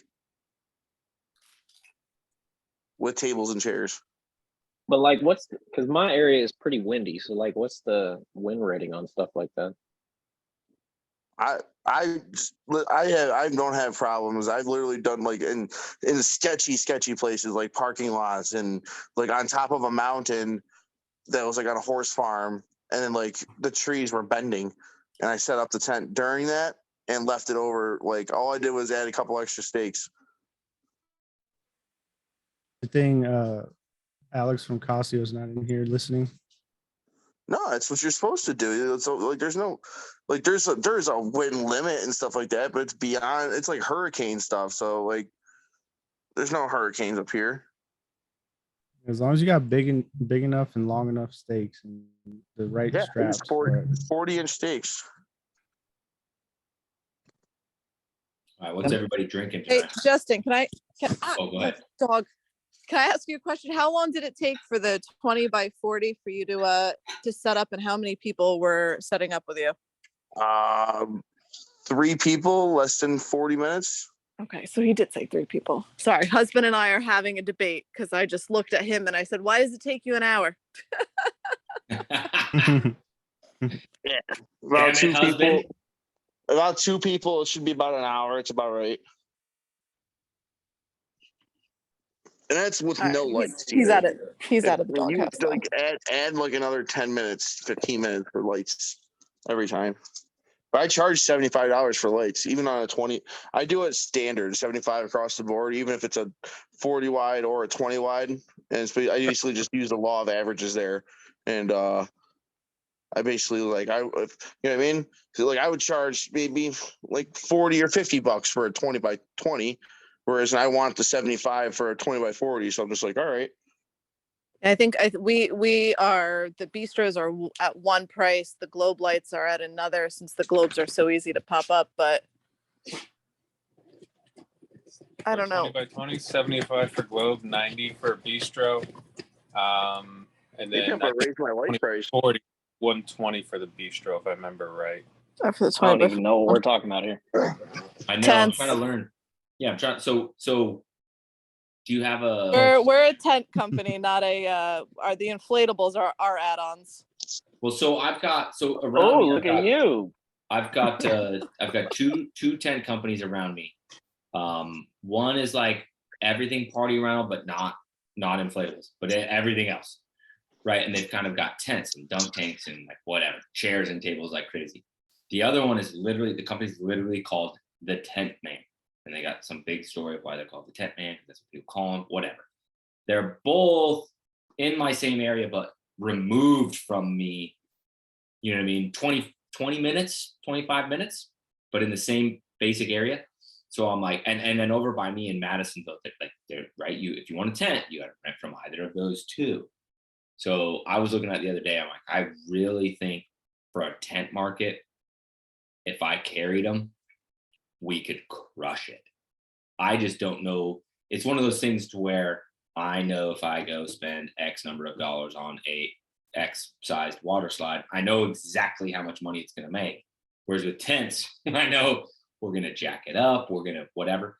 But if you tent people want to riff for a minute, just whatever, the ins and outs of the business, why it's good. Do you suggest inflatable guys like me dabble into it? If so, when? Like, I'm very intrigued by the tent thing just because it's such a white space or potential white space for me personally. So it's kind of a selfish question, but I know a lot of people get out of the bounce house industry and they switch just to tents. I've seen it like last 5-6 years. People, they're like, they start with bounce houses and they switch to tents. They say it's so much better. But I know nothing about them. right, same. Here, well, I'll let my husband speak to that then, because this is technically the first year of me working with the business. Because I just kind of let him run with it the first couple of years of doing it. But I will say, it just in regard to the table discussion that was going on 10-ish minutes ago or so. We do Palmer, I can't say the name. Palmer Snyder. There That's you what- go. just like Justin. Yeah, Palmer Snyder. The 5-foot rounds go out all day, every day. It's the most popular table that we do. However, with the wood, it has to be covered or it gets damaged. So if you're talking about that the tables and chairs are an add-on and you're not going to be putting a tent over it, then in reality, the plastic is the way to go. Boom. Yeah, I'll say, as far as tents go, I mean, if you're an inflatable company, I don't know how you don't offer a 20 by 20 high peak. They go up fast. We technically bundle our 20 by 20 high peak poles into a tent bag from Advantage Tent Fittings. So there's no counting fittings. No counting poles. All of our fittings are in one bin for those 20 by 20s. And we literally just double it for the 20 by 40, and we just have 2 extra parts essentially. Just because those just go out every day, all day. And they just go up so fast. I mean, I can put up a 20 by 20 by myself in under an hour. What does it rent for? I do a high peak for $290, and I technically do a 20 by 20 pole for $250. The reason why I haven't done it yet is because when people ask if I have a 20 by 20 tent, I tell them they can rent 4 of my 10 by 10 pop-up tents. And they're $55 each, and it only takes like 30 minutes to set them up. Yeah, I think I think you have to take into account though your location. Where we are in New Jersey, I'm just gonna be frank, there's a lot of bougie people. They don't want pop-up tents. They wanted 20 by 20 high peak. If you offer them a pop-up tent, they kind of stick your nose up at you. I've won over customers because other companies showed up with a pop-up tent and they literally tell me they'll never use them again. And we end up doing their bounce houses now and their tents. That being said, a high peak tent I would never get from Tent and Table. I've seen way too many companies have them come down, bend poles. Where They have a different diameter. So I use Aztec. You can use Fred's. I'm on the East Coast, but I still use Aztec. Don't ask me why. They're just the people that help me get started. So I keep using them. Well, the customer service is fantastic. That It should is. be noted as well. That being said, the rep for Aztec actually has come out on 2 different jobs with us with new styles. Are those the cookies? Are you going to burn them? Yes.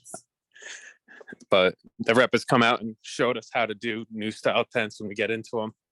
old tents? Alright, hold on. That being said, they have a 2.5 inch diameter pole.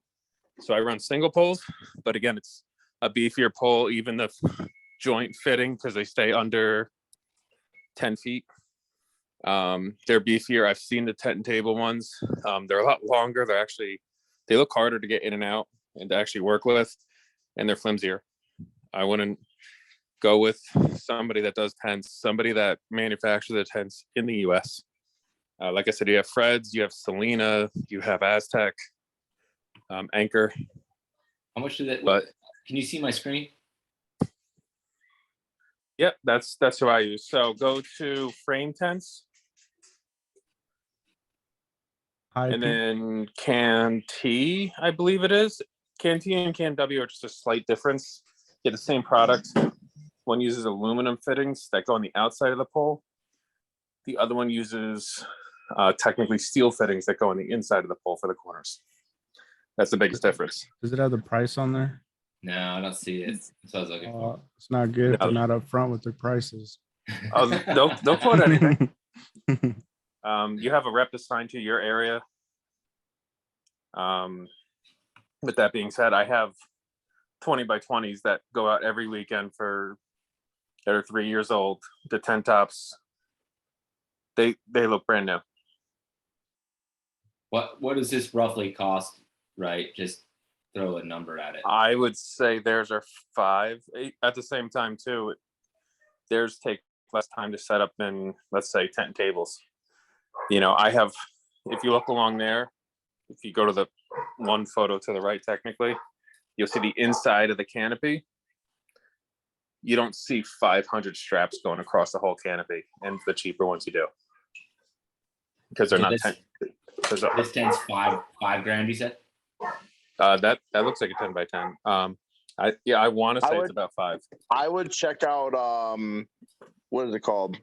Allstate Tent or Central Tent. It's the same company. They have they're like great the too. same. Yeah, that's the same style. You can get a 20 by 20 for about 3K. This is And then- like the same tent here. What does it make per year? Like just to give context to everybody. Oh God, let me look. I know I'm putting you on the spot here, but I think this year my tents are about 50,000 right now.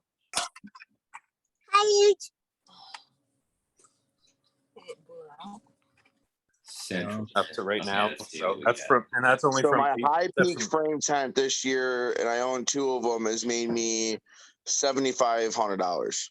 Just I a wanna- high peak. I want to say Allstate tent is literally like 10 minutes from me. I didn't know if anyone said that was good quality, but I think they're literally local to me. Yeah, they are. They're pretty good. Yeah. So anyone that's US based, really. I mean, obviously where they get the materials is where they get the materials, but someone should be able to do that, and you should know if they're making their own. You ask for a double balance. A double balance just means that there's a little cover that covers the rope on the outside, and what that does is it lets you put up sidewalls in a heartbeat. So I've done How long do 36,000 these- in tents this year. How long do the tents last? Like Oh, the years. The poles will last forever. I just bought some poles that are probably like 10 years old. I was talking about mainly like the canopy part. The canopy is all based off rental. It can last a week. I've seen tents last one setup if you mess it up and do some crazy crap to it. Whereas in if you like an actual top, if it's taken care of well, it can last like 5 to 10 years. Is it made These are out of like the cheap on same the bounce house central- vinyl? The Central Tent website is right. Am I looking at the wrong thing? But 15 by 15, right? That's way cheaper. But is that the wrong thing? It's called a quick peek. No, I'm pretty sure it's the same thing. I mean, Nick, it's cheaper, but the picture we're looking at, I could have drawn in paint. You Go know back. what I mean? Go back to this one. That was the first one I looked at. But I mean, that's even And- cheaper. And it says, yeah, 800 to 2,100. You don't know what the price is. Yeah, that's interesting. 500 to 1,400. You don't know. Well, the 500 is for the top. Oh yeah. Okay, so let's go white, and then let's go. It looks like it's kind of shady, but trust me, it's actually kind of standard because like I said, the poles will last you forever. Like, you know what I mean? But the tops won't. So eventually you'll have a much more these systems are versatile. So all those legs are the same. So you buy a shit ton of legs, shit ton of different pieces, make 20 by 40s, you know what I mean? If you're into 15 wides, now you can do 20 by 30s, high peaks, like it's a canopy, versatile is it system. is it made out of vinyl, like bounce house vinyl? Yeah, it's like white bounce house vinyl basically, Oh, but it's a little bit different. I might start a tent company. Yeah, bro, I'm ready to go. I had okay. I got a question. I got a question for the crowd. This is another selfish one, but I'll keep a lot of details to myself. But I had somebody approached me who I like and respect to invest, and I've told everybody, hell no, every time, forever. But Always. there's some other factors at play for me that I don't really want to go into on a live that's going to be posted everywhere. But have you guys ever taken any investment money ever, if it's somebody that's already an entrepreneur, reputable, and like you know them personally? So we've been approached. So far, it's been a no for personal reasons, which we don't want to go into live either. But now I'm intrigued to know why you won't. So historically, so I started to jump off, right? Like the story is similar to everybody else's, right? We had two, my wife bought them. I didn't know anything about it. I was aggressive. I grew. So, I mean, I've only been in the industry a little over 3 years. You know, we're going to do 250,000 in revenue this year. So my answer was always no, because I don't need you. Like, I don't need the influx in cash because I've got cash. I don't need any counsel. I don't need any wisdom. I don't need any guidance. Like, I've got it. So unless, right, my joke always was, the answer is always no unless you're Gary Vaynerchuk, right? Because if he comes to the table, then yeah, you can invest because I want to do business with you as a legendary human being, right? The other kind of caveat was, if you're a real estate mogul who has warehouses everywhere, I might want to go into business with you because then I can get a bigger, better, badder space, right? And then B, something about moving, not franchising, but moving to a new city, which is a fool's errand, so I've heard. But anyways, if you've got somebody that's got warehouses everywhere, right? That's kind of like the go-to scenario, best case scenario. So unless you're one of those two things, right? The answer is no, because why would I? Why would I? Nick, I just sent you the answer. Okay, got it. But what are they offering? That's how you. He just approached me and said, I'm intrigued. I know you do good business. My business, which is nothing at all remotely even what we do, is on a high right now. And so I've got extra, I've got extra scratch.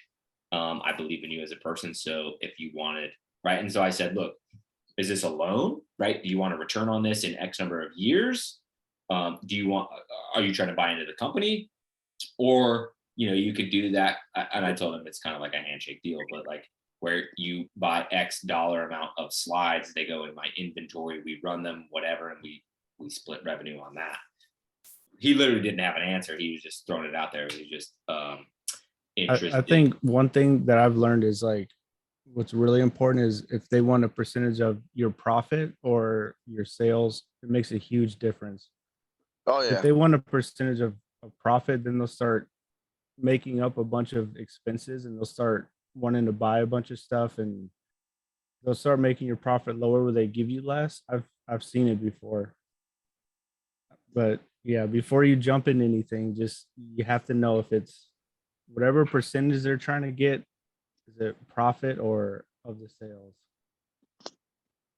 Yeah, it's I mean, it was literally brought to me yesterday. You know what I mean? And I said, for the first time ever, I said, I'll think about it versus, man, I'm flattered, but no. Did you read the message? I skimmed it. Let me go find it. Hold on. How come Yeah, he doesn't- you can't say it? He doesn't Well, want to. Well, yeah, I'll It's up to say it. I don't As I care. say, it's up to Justin. Yeah, it's up to Justin. I don't want. Yeah, I'll say. So basically, I did a little experiment in Buffalo, and I'm helping a rental company start, and it's their first year, and they're already at 160K in sales. So I actually own part of that company because I'm putting so much effort into that too. It's one of the reasons you guys haven't seen me as much. That, and I have found I got a videographer. I got like 8 videos that are already filmed. I'm ready to start releasing them and stuff. I'm trying to get 52, so I go for the next year, and then I can just add whatever extra videos I want. But yeah, no, I've been focused on it. I'm already at 260K in my personal company, but then I got them to do 162. So it's like it's getting crazy. Yeah, that's crazy. Yeah, that's crazy. Yeah, it was just something I was, Wait, when you're saying you're doing this, are you pretty much like you're giving them the resources and knowledge on how to do it, and they're interested in making a hustle, and you're actually holding their hand during the process, helping them, and you're getting a percentage, or are you supplying certain things for? Are they so are you making them spend their money to buy the units and I'm all making of this sure stuff? that they don't. I am saving them so much time and so much money by not buying bull crap and wasting time doing stupid crap. That they're just doing, and then I'm also like helping them design their website, and Right. I'm also like I the whole 9 yards. Like I'm like on call. Basically, they can call Right. they can call me whenever. I'll answer the phone for them whenever. And A partner, but not really. I get what you're saying. We've had some people. I guess because we've grown so much so quick. This is our first year, and I wouldn't ever jump anything like this quick. But we've had people to where we don't want to work 30 minutes away, but we have people that work with us that live 30 in the same area. We get a lot of business from that area, but we push it to somebody else. They're speaking of, well, hell, why don't we, open up like a sort of like a hub that's not necessarily you, but it's the help of you, and you help us along the way with anything we might need. We've heard of this before, but I've never really thought about it too much. It has to benefit you at the end of the day. Like whatever contract, whatever you guys sign, it has to be in your benefit, or just don't do it at all. Yeah. Everything. Yeah, definitely. Cash loan's always nice. You know what I mean? With no interest, like that's always cool too. With like because you're not no interest but low interest. You know what I mean? Because interest rates are stupid right now. So if you can beat that, and you know what I mean? Yeah, that's kind of what I talked about with him. I said, if it's something where you want a return on it of 3% over however many years, then you want to put in, I've got a competitor, to keep this story short. I've got a large competitor that moved in from about an hour and 15 minutes away, expanded into my area. And so without that, the answer would have been a hug and let's go to coffee, but no, you know what I mean? with that, I'm like, I don't know, dude, because I'm so offense driven, where it's like a cash influx for more inventory, right? And then the other part of the equation for me, and this is just for me, but is my livelihood no longer rests on the shoulders of the jump off to where it used to, right? The rental side. So if I diversify the rental side a little teeny bit, right? Because he's not trying to give me fucking $200,000, right?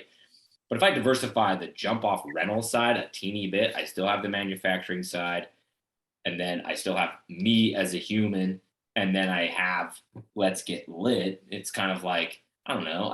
I felt for the first time ever, I didn't say no, basically. And that's what I told him. I said, the answer is not no. Let me think about it. I mean, ultimately for something like that, what I'm thinking of is like, how can you make more money with less work? I mean, and I get like, if they're going to do all the back work on something like that and you just have to mentor them and help them in the right direction, sounds like kind of what I forget, was it Josh or Justin one, that to me is like, why would you not help? For me, I'm thinking of, because like we've had people, like I said, approach us about this, like, oh, I want to make side money, but then again, will they have the same motivation as you?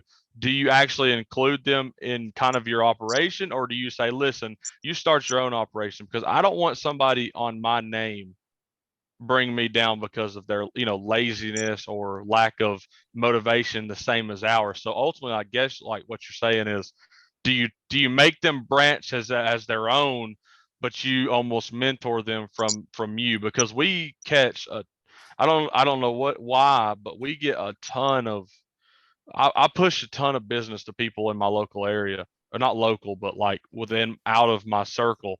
But they kind of do the same for me as well. But if I was to help somebody open something up that way, I guess they benefit from you, like advertisement, and you, because just because someone lives in your area doesn't mean they won't recommend you to someone outside of your area, I guess is what I'm saying. So I guess that's where you're coming from. Like, you have a business that you've helped and it's out of your circle, but I you're mean, Nick, completely like, separate. if you feel like you need them to grow and expand your business, because if he's an investor, they got a lot of money. He's smart. He knows what he's doing, and he's gonna want a big piece of the pie. But I mean, if you can do it yourself without him, because you can get business line of credits, you can get loans from other places, but you don't have to give up a percentage of your business. And I don't know the exact details because you haven't given them yet, but I mean, right. Like I said, I've been very, what's the opposite of forthcoming? Secretive with the details, just because I don't want to disclose it on a freaking public call. But it's not like that, though. That's the thing. It's not like that. And to answer your question, yes, I absolutely could. You know what I mean? Do it myself, but a cash influx to go buy 6-7 slides, you know what I mean, brand new, to go rock out, and then I've already got the infrastructure built of the jump off to where I have to deliver 0 slides if I didn't enjoy it. Like, I don't have to go deliver or pick up slides, but I like being around the guys and like being around the people. You know what I mean? But I've got that built well enough to where I could go sit in a hammock if it was my personality. It's just not. You know what I mean? But at the same time, like, I like the person that approached me, and I like how he does biz. So it's kind of like, I don't know. The reason I asked it to the group is because we were talking about tents, and that's something I want to get into. So I'm like, shit. Should I just go back and talk to him and just say, hey, instead of you buying some freaking slides, let's just do the tent thing with your money, and right? It's cleaner too. It's cleaner. I wouldn't do that. I would get 2 tents and then see how it goes for a little bit. Get you guys comfortable with the pieces. You know what I mean? So maybe if you're like maybe throw in a tent right now, like go buy a tent tomorrow, and then maybe you can do it next year. That's how I would do it. Yeah, it wouldn't be. Or else you're gonna have to wait like pretty much a whole nother year. Yeah, I wouldn't go buy $30K in tents, but I know you would. That's what I'm saying. That's not how I would do it. Right. Then you're gonna be stuck into it. Then you're stuck. Then you're stuck. Right. I mean, how Instead many of getting people are comfortable. asking for tents? That's like the main thing. Oh, I How get many 10 people- bounce house calls all the time. I love it. I don't post in the group because I think it would be arrogant, but I get over 1K jobs every week, like doing tents and bounce houses. See, and that's what I Every want to do is I want to do that, right? Because I think the tent thing, I'm so ignorant to it. I literally have never even touched one. You know what I mean? But Hey, I'd be careful. Some of my employees can do bounce houses.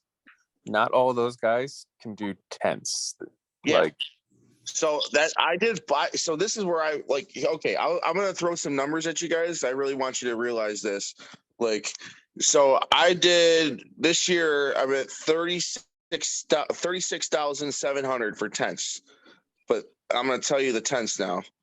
This is where it's fucked.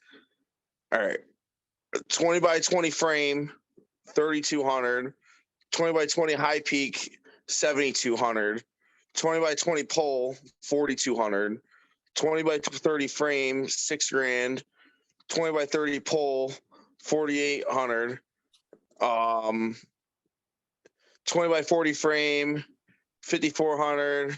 20 by 40 pole, 2 grand. So, like, the whole thing is none of my guys can set up pole tents, so I had to go to every pole tent job except for the like takedowns. They know how to take them down. They just can't set them up. So I'm getting rid of my pole tents and doing frame tents. The frame tent, especially like I don't know where you guys live, but I live in like the city basically. I live in Buffalo, so it's like it's a weird city because I do country setups and city setups. I go 15 minutes into the city.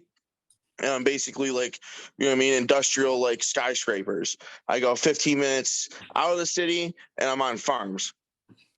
So it's just because I'm in the city at all, having a frame tent's nice because now I can go on those on concrete driveways or even in the country. Like I just did one in Clarence, which is a rural area, and they wanted it on their driveway in their yard. So a frame tent is really versatile. So you know what I mean. Worst case scenario, you have to come back and put some water barrels up in somebody's driveway, but you can still set it up. Where if I show up with a pole tent and they marked grass and it's going in their driveway, they're not getting a tent, and I'm out money, or I'm out a little bit, or they're out money, or it all depends. You know what I mean? If it's a friend, or you know what I mean, that I didn't take a deposit or something. You know what I mean?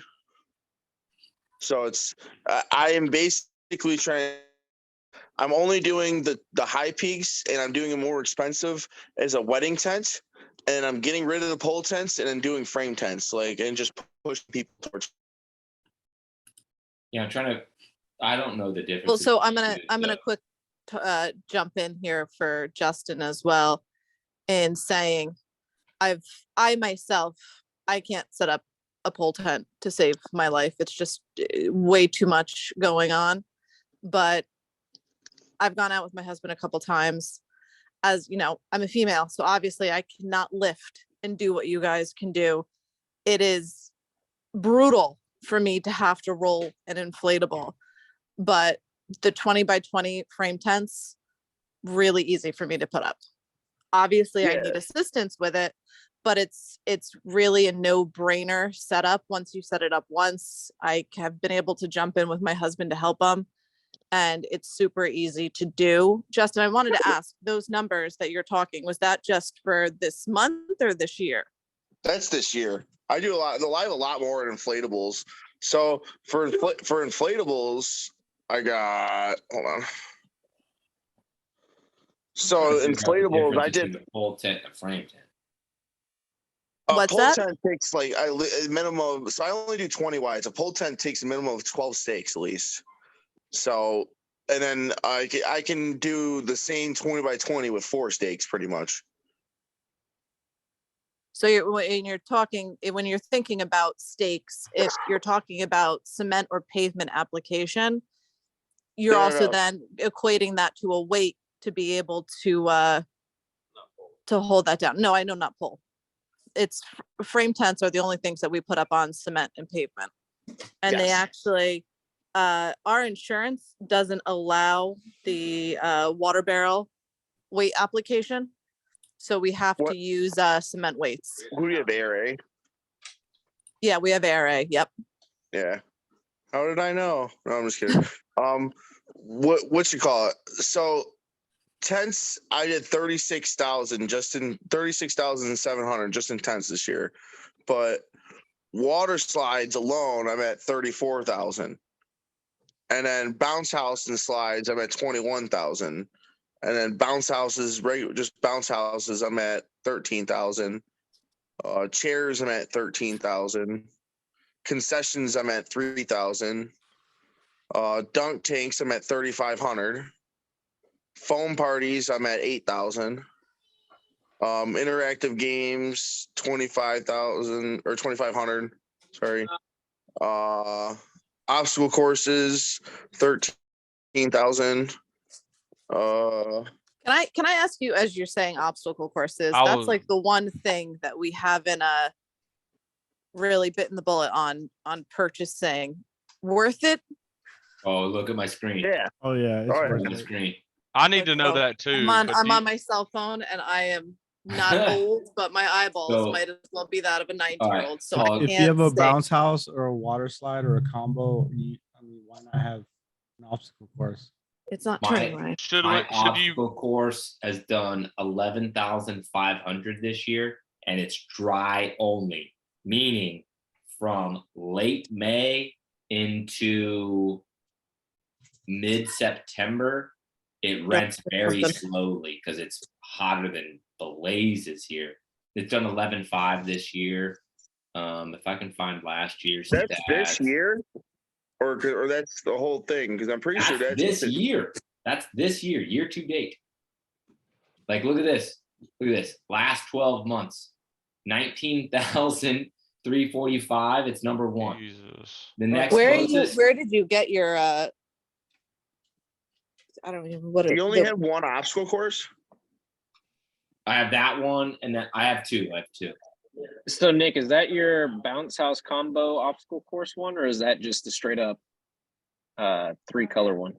That's the 3-color one I posted on my stories today from Space. Yeah, because I'm gonna put an order in because I want to go to IAPA, but I my next unit I want to get is an obstacle course because that's the only thing I don't have. Same. And That's our situation right now.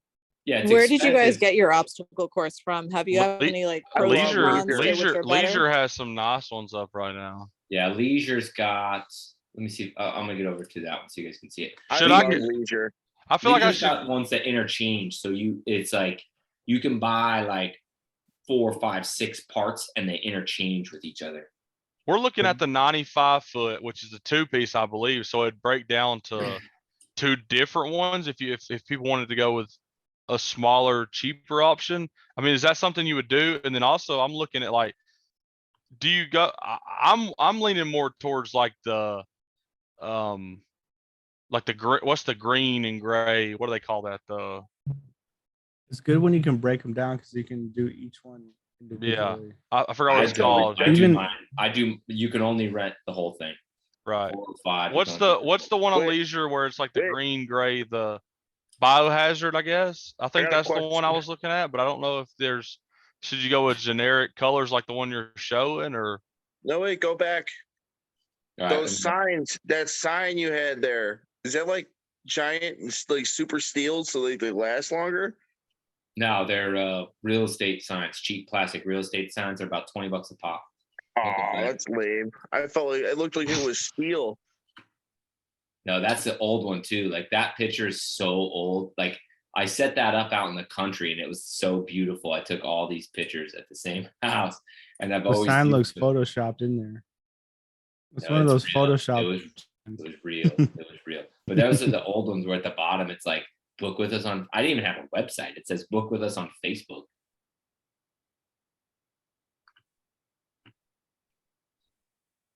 That's a But, 2-piece, correct? yeah, 2-piece. So each one piece is like 32 feet. The other one's like 28 or something like that. But actually, the one in that picture was the old one. Like that thing was old. I bought it used from Spacewalk. It was heavy as shit. And then this is actually a good flip story, right? So I bought it. I think I bought it for $1,800, maybe $2,200, something like that. on a whim, long story short, because my neighbor wanted one for a party. I said, fuck it, I'll go buy one. So I bought that from Spacewalk, which they're local to me. And when I go buy it, like I'm kind of like squeamish or whatever, but I buy those two and one other unit. Rent it out. It's an absolute smash hit. Absolute smash hit. So then I have it on Marketplace. This is so long ago. I have it on Marketplace to rent for whatever, $3.95. And some guy, is this available to me? And I said, yeah, man, what date? He said, no, I want to buy it. So I'm like, oh, bro, you can't buy this for $400. It's if you want to buy it, it's going to be $3,000. He said, that's cool. I'll come tomorrow with cash. Is that all right? I said, yeah, that's all right, dude. Here you go. Here's the address of the warehouse. Dude shows up. He barters a little bit. So we end at $2,800, hands me a stack of cash for $2,800. I had already set up a new buy at Spacewalk with Corey, another obstacle course, same exact one, but updated, used again, but for $1,800. So then I drove back over, bought another one the next day for $1,800, and it's lighter, it's sleeker, it's way nicer, it's way better. Nick, in the Zoom chat, Alex posted his website. He's got cool ones on there. Oh yeah, okay, let me get it. I mean, as far as that goes, I mean, I know what's appealing to me. I feel like that Biohazard one was like, oh yeah, that's the one I would definitely buy.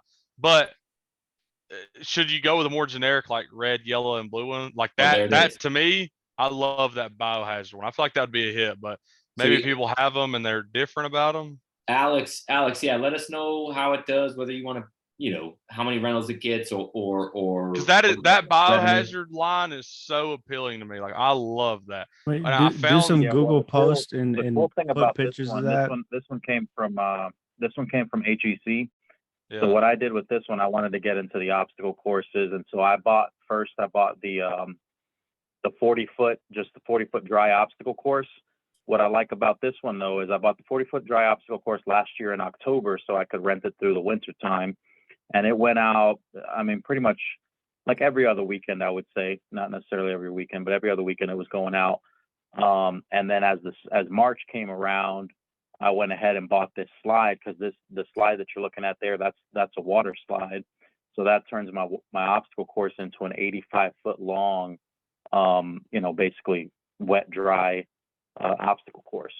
So I love that one. And you can either go with that biohazard or construction type look, or HEC actually has the same exact design in the red, yellow, blue. I'm not a fan of the red, yellow, blue. That's just me personally. It looks like, I don't know. This is the one I see the most. I found one that's army camo, and that's the one I want to get. It's got like all camo on it. That's the one I want. But I was thinking about going like you said, you have the add-on. Like I think they make like a 96. Yeah, there's the 96, which that's kind of excessive, really. But maybe it's not. I feel like the schools would rent. I've gotten a huge traction off of schools and church events. That's like where a this lot, thing goes. a huge amount of my. We've got really fortunate because we started this year and I did a ton of cold calls to churches and schools. This is the first year off of COVID that they've gotten to really do the water events and the big events again. So a lot of my cold call, they're like, yeah, we'll use you because we have no idea. Like it's been 2 years. We have no idea who we used before. We don't really care. You're local. We'll use you 100%. So a lot of them asked about obstacle courses too. I mean, a lot of people. Yeah, I'm trying to see if it, because down at the bottom it'll tell me the leads. Can I ask a quick question? Oh, you have to walk away from me, Ryan, if you're on your phone too. Like, look at this one. Look at this. This was last weekend, dude. Because he rented it for like multiple days. That's his second rent. This is backyard. That's his second rental. The other one was $700 back in, I want to say October or November of 2021. But look, I mean, there's a church. That's where it's at today. Why does that say $4,900? Was that part of a big event? No, people find me somehow from YouTube or whatever, and then they come to the Jump Off website and get quotes. I get quotes. Oh, okay. I get $17,000 quotes because they're in Oregon, whatever. That they're like, testing the website. It's no big That's deal. because you got Event Hawk running your Google ads. That's right, bro. Event Hawk for life. But like this is Josh, this do you my want to kid's get it? school. 750. My kid's school again. There's another school. These are all backyard. There's a junior high. You should have taken that 777 check to the Why are boats. you That's in a Star Wars? lucky check. Y'all need to But get it's off. like- If you don't have obstacle course, you should get one. It They're gets- not as one, popular it in gets trashed Arizona. though. You got to be Yeah, ready in- for it to get trashed because In Arizona, the sun is so like freaking hot that it burns people all the time if the vinyl's not wet, but it still makes money. Yeah. Well, New Jersey, but- we've got, there's only Leisure really makes a July wet and one. August that's really, really hot. So that's But I'm why we sure- were looking. I just didn't know if Leisure or a big one for our area that has a lot of Jersey certified is Magic Jump. I didn't know if you guys have ever dealt with them. Oh, Magic Jump used to be Ninja Jump, which used to be the #1 bounce house. No, inflatable. That's not true at all. No. Is it not? Because I No. that was the Magic Jump. rumors. Magic Jump owns the licensing. Ninja Jump used to own the licensing. They always have been separate companies. Are the- maybe but the- maybe not. Ninja obstacle- Jump is now owned by Ninja- Easy. Ninja Right, Jump right. #1 The company. obstacle I have courses have to be inflatables a that are 11 huge years old that pain. are still going really strong. Ninja Jump. like look at this. So I This will, thing's I will say we ridiculous. just had to sub rent a Ninja Jump water slide from one of the local companies because That is sick. somehow our slide double booked, and it took additional blowers to blow the Ninja Jump. It was a nightmare to set up. The Probably magic 10 years jumps. old. They bought it this Ninja year. Jump bounce houses from 08, I think. I have 2 of them. No, and I have a combo. The of reason them the about this company thing. went out too is because they made a boxing ring and some kid broke their neck on it and they got sued. Tell me if I'm right or not, because I don't know. This is what Yeah, I've heard. but that's one of the Yeah, Jersey they got sued and Right. went out of business. Then they started Magic Jump. Leisure. I think that's Leisure. That No. So what happened? Magic Jump's been around for forever. They just bought the licensing. Like Mark from Tent Table, there's a shit ton of people trying to buy the licensing, or was gonna buy Ninja Jump or Easy or Ninja Jump when it was out, but Easy ended up buying it. They lost the rights. Magic Jump got the rights for it. They're totally different companies. With the boxing glove thing, the whole thing was a kid got like knocked out or like paralyzed or something. So they sued Disney, they sued the rental company, they sued the manufacturer because there wasn't instructions printed on the gloves. Okay, and I thought Easy was a sister company of Bouncing Angels, which is why I haven't Yeah. messed with Easy No. because Bouncing Angels is garbage. When I went to go visit the factory in Cali with Bouncing Angels, like they kept saying like they were brothers or cousins or something. Bro, and their they shit is both- ridiculously heavy. We have a couple. It's- Holy shit, last, dude. But man. I I have- hate Bouncing Oh, Angels. Bouncing like Angels every- shit is I so love hard to my roll. BAs. I love my Oh BAs. God. No, So they that all was fill actually with the water. question that They I all wanted fill from with you water. guys was what's not as heavy to roll, the Leisure or the HTC. Magic Jump? Oh, I don't know about that. My Magic Jump, they're bounce houses, but those, dude, I have Leisure would be a 2 little guys lighter. that literally lift them onto the dolly, like, and they're from 08. But that's all I who have is- from them. Who is that? The Magic Jumps? That's Magic Jump. Those bounce houses, I'll say this, structurally they're very impressive. From a standpoint of graphics, they're very old, so I'm not judging them, but like they're glued on, they're super shitty. That's really, really, really bad and tacky. I don't know. I wouldn't even judge anybody's inflatable unless it came from like the past 3 years, honestly. Right. 'Cause That's why I the like game's changed. I just bought out a Does company. anybody have jungle jumps? I feel like Yes, those are the I most do. durable Jingo. and lightest. Jingo Jump?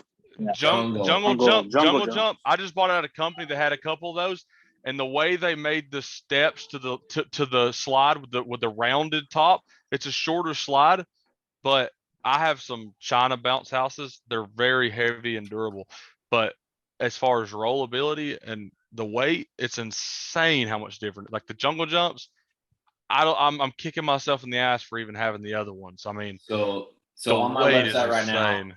I'm gonna show you which ones are jungle jumps, because jungle jumps manufactures all spacewalk units, and spacewalks in my backyard. So this one is spacewalk, but jungle jumps. This pirate one is. This Yeah, I Booze just is. These I two just are purchased a magic jungle jump. jump. So these, like, right, and you can look at these and kind of be like, okay, like this one especially.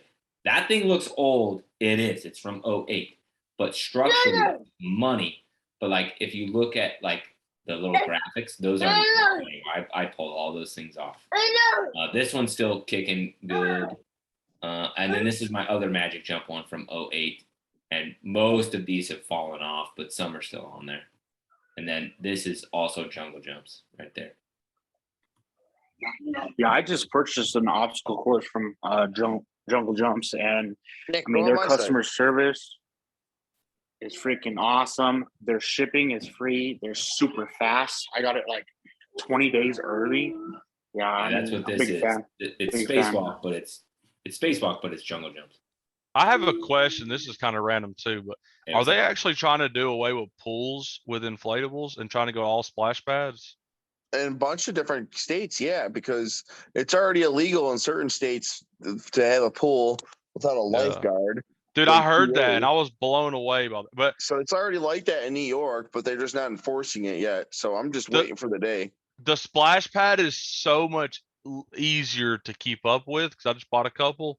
Oh yeah. But a lot of people kind of like, you have some people that understand the concept, and then I have some customers who are like, I thought we got a water slide with a pool at the end of it. Like, what is this? Almost everyone, they're always like, does it have a pool at the end? And I'm like, yes, Yeah, it does. And they're like, okay, exactly. last time we rented one, it didn't have a pool at the end, so we want to make sure it has a pool. And I'm like, I get we both. got you. I get both for sure. But a lot of people are satisfied with the splash pad. But I have a lot more kids that go over the end of the splash pad. So I also have customers ask me if I can put the slide into the pool. Oh yeah, I had one today. At least every single day, and I just have to tell them, like, just so you know, like any reputable company that has insurance is not allowed to do that. It's been a rule for like the last 4 years. I apologize, but you might be able to find someone on OfferUp who has no insurance who will bring you something real janky and they can do it, but I can't do it. And they're like, okay, well, what do you have? Then I'll show them my water slides. Nick, Yeah. hop on my website. He's on a phone call.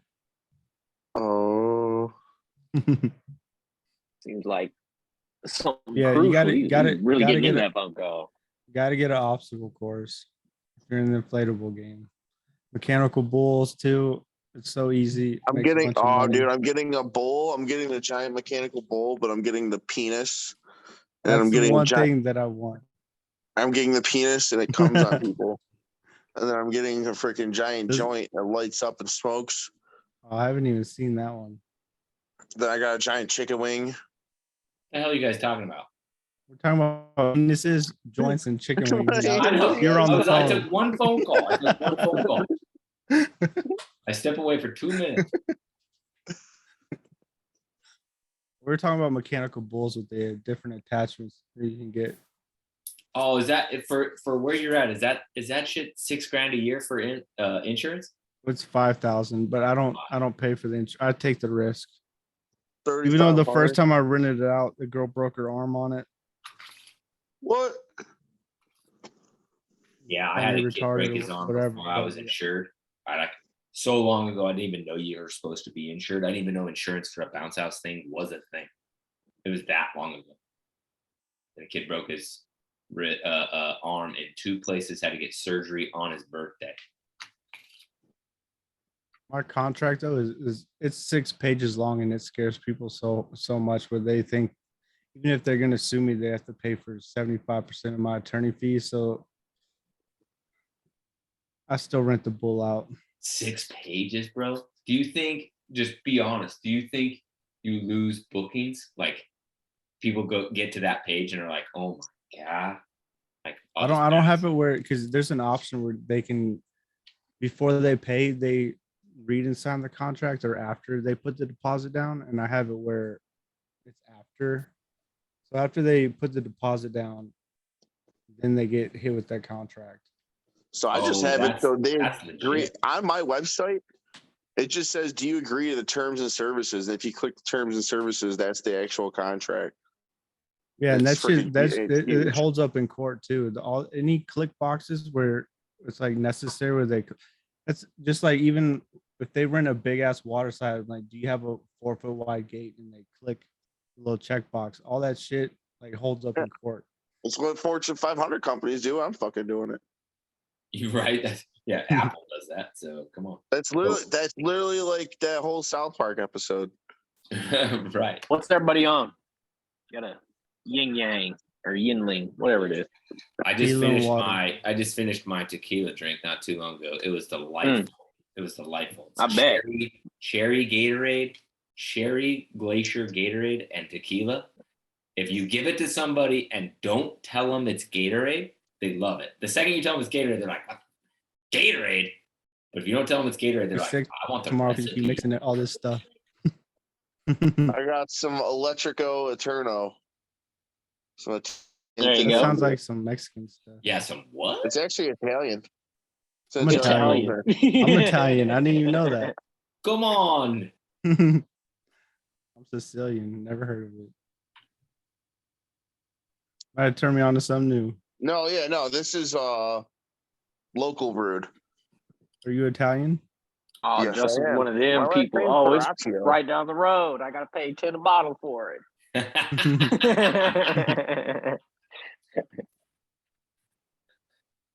This has been good, dude. So I might become a tent guy now.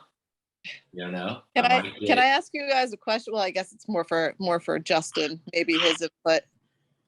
As everybody's talking about, I don't know, Ryan, how did they say it? IAPA. There you go. Would it, if you're mainly a tent person, is it worth going to that show? If you're looking at add-ons and stuff, you got bounce houses and you're hitting that entertainment market, then yeah. Like if you're hitting churches and all that, you can get all the rental games and stuff, and that's a really good market for churches and large events and stuff like that. Then and for tents as well. Like you could, it's a write-off. So you know what I mean? Even if you know what I mean, if you got, I don't know if you got kids or whatever, but if you're just trying to go and hang out, got some, you know what I mean, got to mess around with your taxes a little bit, like you could always do that and go have some fun too. But it's right down the road from Disney. You do say you Go to said the you do own casino. bounce houses. You said you do own bounce houses, so We've got bounce houses, combos, and water slides. oh yeah, go. Yeah. It's I more would definitely go. that and ARA because they're 2-3 months between. Yeah, sales. the IAPA is November. Oh, so you're saying you can't go to both? Yeah. Well, so we already have a Disney trip scheduled from November 5th through 12th, and it just so happens that IAPA literally starts on the 15th of November. So I was saying to him, show up for a day. You can get free tickets from anyone, but if you're going to plan a whole trip, plan ARA. So this way, if you're a tent company and they have bounce houses and stuff there, but I would plan around a trip to go and spend maybe a day or a day and a half over at IAPA if you're going to be down there anyways. So well, we'd have to extend our vacation by 3 days. Do you think it would be worth financially? Oh yeah. Extending it just to be able to go for a day? If you're already down there, yeah, I would stay there for a couple days. Then you can get free tickets. So just, you know what I mean, you just be down there longer. But what is there to know about IAPA? Because this is our first year going. We're going the whole week. You see all the manufacturers try and sell you a bounce house, and you get to see all the actual like stuff up close without actually buying it. So you don't have to go buy that water slide to go see it's got shitty stitching or you know what I mean, physically with your own eyes, you know what I mean? So like I can go all day long about like quality bounce houses, and there's certain companies that have good stuff. certain companies that have bad stuff. They don't do this, but they do this. They do this other stuff great. Or there's other companies that's like why the hell are you even here? And then so like it's great. I like seeing all the different innovations and new stuff every year. Can you actually catch good deals while at IAPA? Like for people say, if you go with a pocket full of money, you could potentially pick up. No, but You gotta bring a big trailer or something. Yeah. Well, here's my thing. No. Here's my thing. Cool. I'm only like 6 hours away, so I've already planned. I already booked round ticket flight. Right. If I do want to come back, I just rent a U-Haul. I'll just bring everything back. So the whole thing is, I'm rebranding my channel too. By the way, I hate my banner and stuff, but no. So like when you when you go ahead and go there and stuff, like here's the secret: 25%, 30% of the sales for are even already sold before like you even show up there and the doors even open, and then all the rest of the deals pretty much happen on the first day. This is for you, Josh. Can you show me in there? Yeah, so what there is it? All right, there you go. I just wanted to play in the background. You guys can't hear it, right? Oh, am I lagging? A little bit. Nah, it's just froze. Yeah, you're about to DDoS your own self. I mean, we're going down to try to. I've never been there. I have no idea what to expect. Like I said, our business is pushing. We're getting about our obstacle course 100% before the end of the year. So we're going to IFL with our eyes on obstacle courses, tables, chairs, potentially more inventory as far as bounce house, water slides, or stuff like that. But I've been told two different things. I've been told go down there, you get to see everybody, manufacturers, see what you like, what you don't like. Also, I heard that you can go down there and catch good deals if you have a pocket full of money. So I don't know. I'm not sure about that this year, and I'll say that kind of tongue in cheek because I'm not like, right. I like to teach you guys stuff, but I'm not some industry insider. But the market has, from when I got into the market to now, it's so upside. It's like the car market. There's just like inventory's low, demand is huge. It's crazy. So go ahead. You got something to say? No, I said yeah. Oh yeah. So when you go to IAPA, I think yes, they're going to give you a deal. It's going to look nothing. I mean, to give you context, I bought an easy slide on an IAPA deal from Louisiana. I didn't even go. In 2020, I bought a 15-foot slide for $2K, no shipping, no tax, blower included. $2K. That same slide now is like $3,400. So is Eddie going to mark that slide down at IAPA? Yes. But it's never going to be 2K again. You know what I mean? Yeah. So yeah, you'll get deals, but I just don't know if it's worth, like you said, renting them. And you gotta have something to Oh, here you back go. Here it to your is. It's place. down to It's like, and then when you said 28.75. like it's big, you'd have to go down there with like the real move is to go down there with like 100K cash to go spend and buy a bunch of shit. Right, Or exactly. like 50 or 60K and buy a whole box truck and leave there. If you're not doing that, it's not really worth it. Or you could also snag one-off crazy items that they had to bring for display and show for discount prices. If you're like maybe an escape room or like a weird hard ride or something like that. There's people that go down there for those all the time. But like I said, when I said 25% for the inflatables, like 50%, if not 75% of the hard rides are sold before they even show up there. And you can't really trust what you see there because every company is bringing literally their best. They'll go out of the way and like have a special, like all their best people making shit to go there because they want to present their best product. And you think like whenever you see it, you're like, oh, this is made incredible. It's so amazing. Like I need to buy this stuff. And then when you get it, it's like it's complete garbage. So that was my main It's hard. thing It's hard to for trust going. the stuff. is I wanted to see, because there's a few manufacturers I want to buy from. I just haven't seen them in person, so I wanted to go to IAPA, get hands on, see what they're like. But now that you're saying that, it's kind of got me like, ooh, hold But you can I still can tell totally see because that. even really if hide too everyone's much. trying their best, you can still see who's the best. Because 100%. people who are garbage, they can try their best, but they're still not going to have as good as the other people who are showing. Yeah, Like I come from retail, dude. I used to be a district manager. Was that was that necessary? That slide that was head high with 3 straps off each side? No, definitely. No, like, Probably hold not. on, because I just caught that and I was really You confused. saw that? Like, holy shit! I saw that too. That's why I pointed it out. I've We never had a got combo with shelves straps on. everywhere. Wow. You're never gonna have any safety issues Holy with a shit. 10-foot It's a slide. it's a combo. It's not even a slide. Holy that would be annoying. That's And if you Yeah, don't, we'll if get you don't on use that. all those straps, your insurance. Yo, company- so honestly, like this is like controversial, but I tie those all to one giant steak. really. Dude, I got people on tie my them to- TikTok that like are Is trying that to cancel me. Is that Stephen Hey, Pruitt? that's someone that that's Stephen been Pruitt? in the that's someone who's been in No, this. that's me. Oh, that looks like that. There's a guy local to me. He looks just like that. I know Steve really well. That I don't know why I thought that was him. Yeah, me. Everybody thinks that I'm short because I Holy forget the shit, bro! Y'all look just alike. Holy shit! son of a bitch. I'm sorry. This is why, like, literally, Steve was on the ground rolling, like, fighting somebody outside freaking what you call it, the one bar. So everybody thought it was me. But it's like I was fighting outside the bar, but nobody That's saw my shit. hilarious.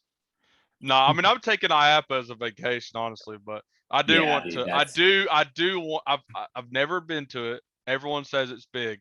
I'm gonna go. But will I be at the Hard Rock Casino 3 days of the week? Probably. I mean, 100%. That's me. I love the Hard Rock in Orlando.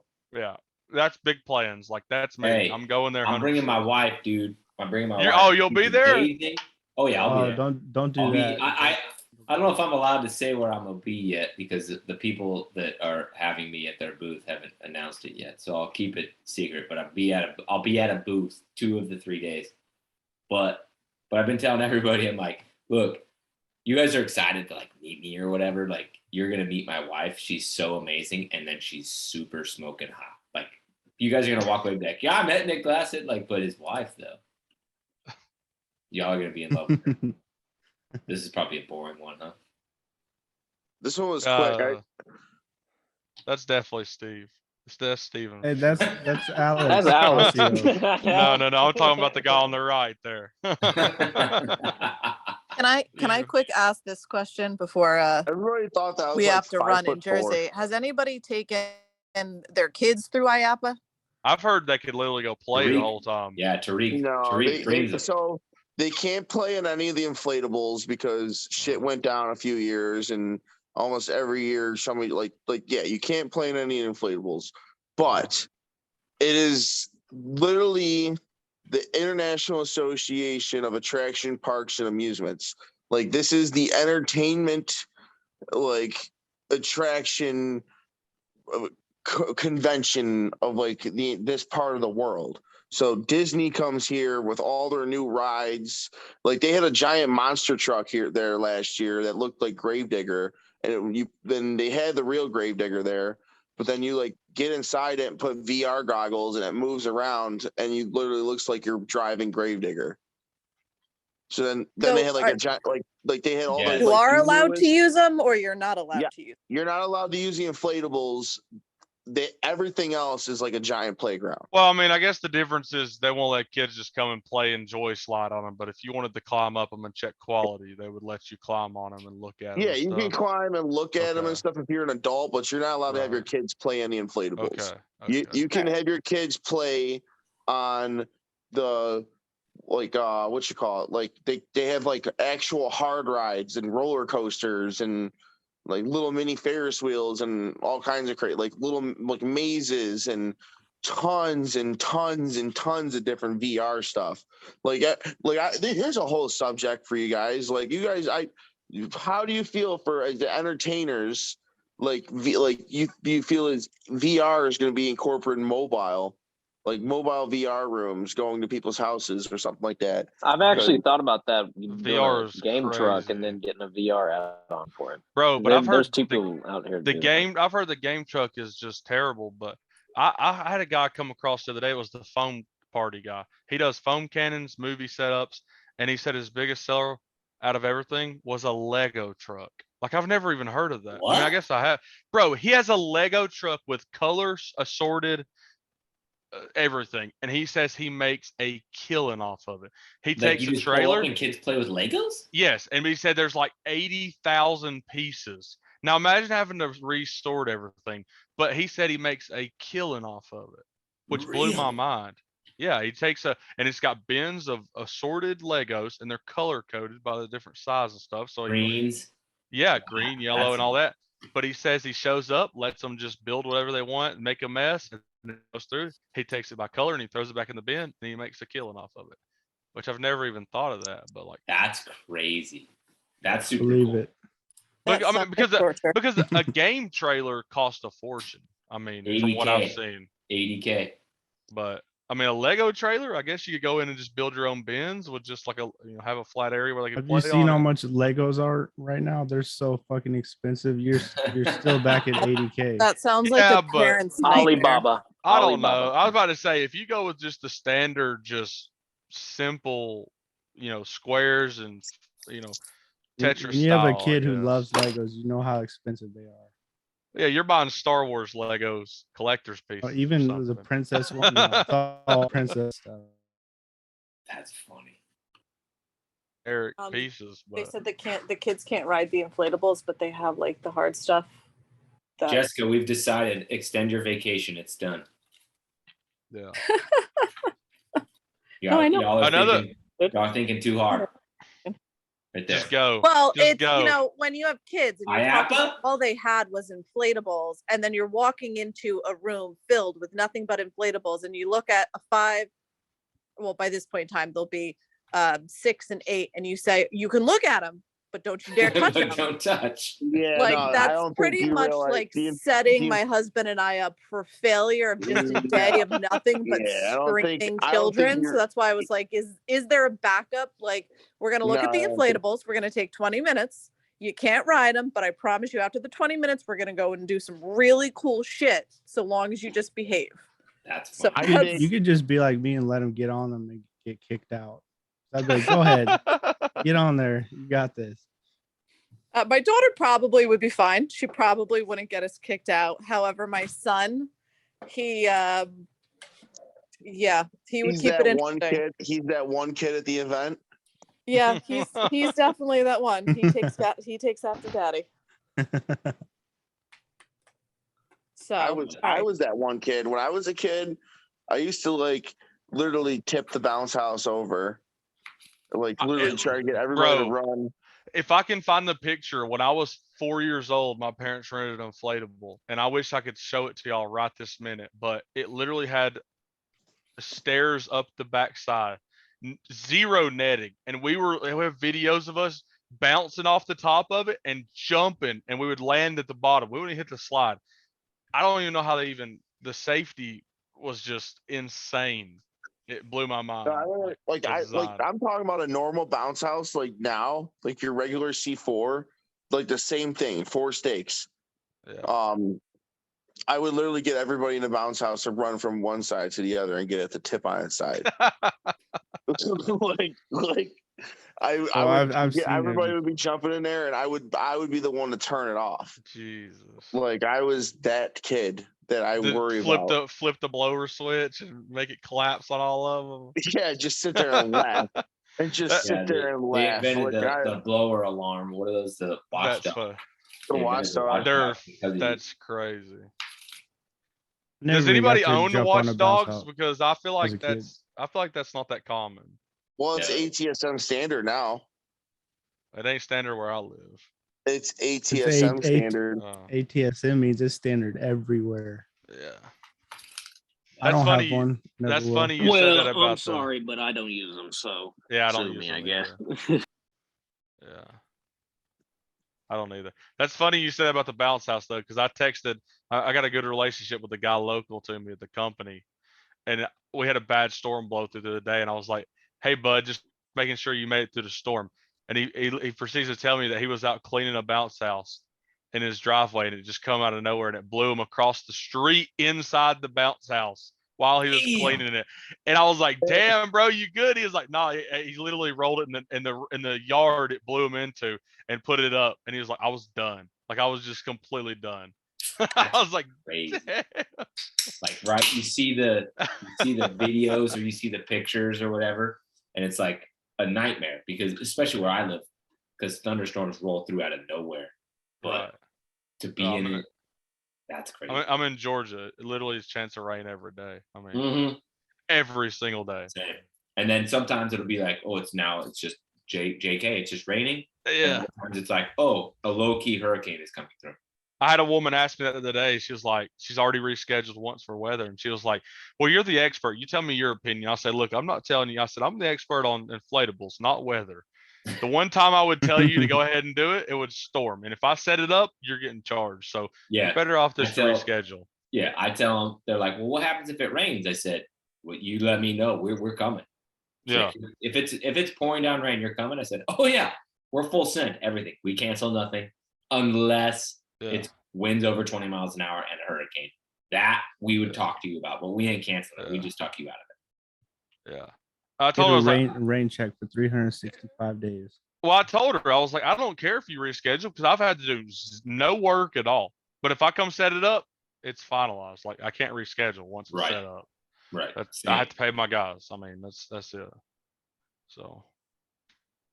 All right, y'all. I gotta end this thing. I got shit I gotta go do because we got a trip tomorrow. I'm glad I made it through this whole thing without getting dude, I'm really low-key drunk. proud of you. I'm without low-key throwing proud of you. up.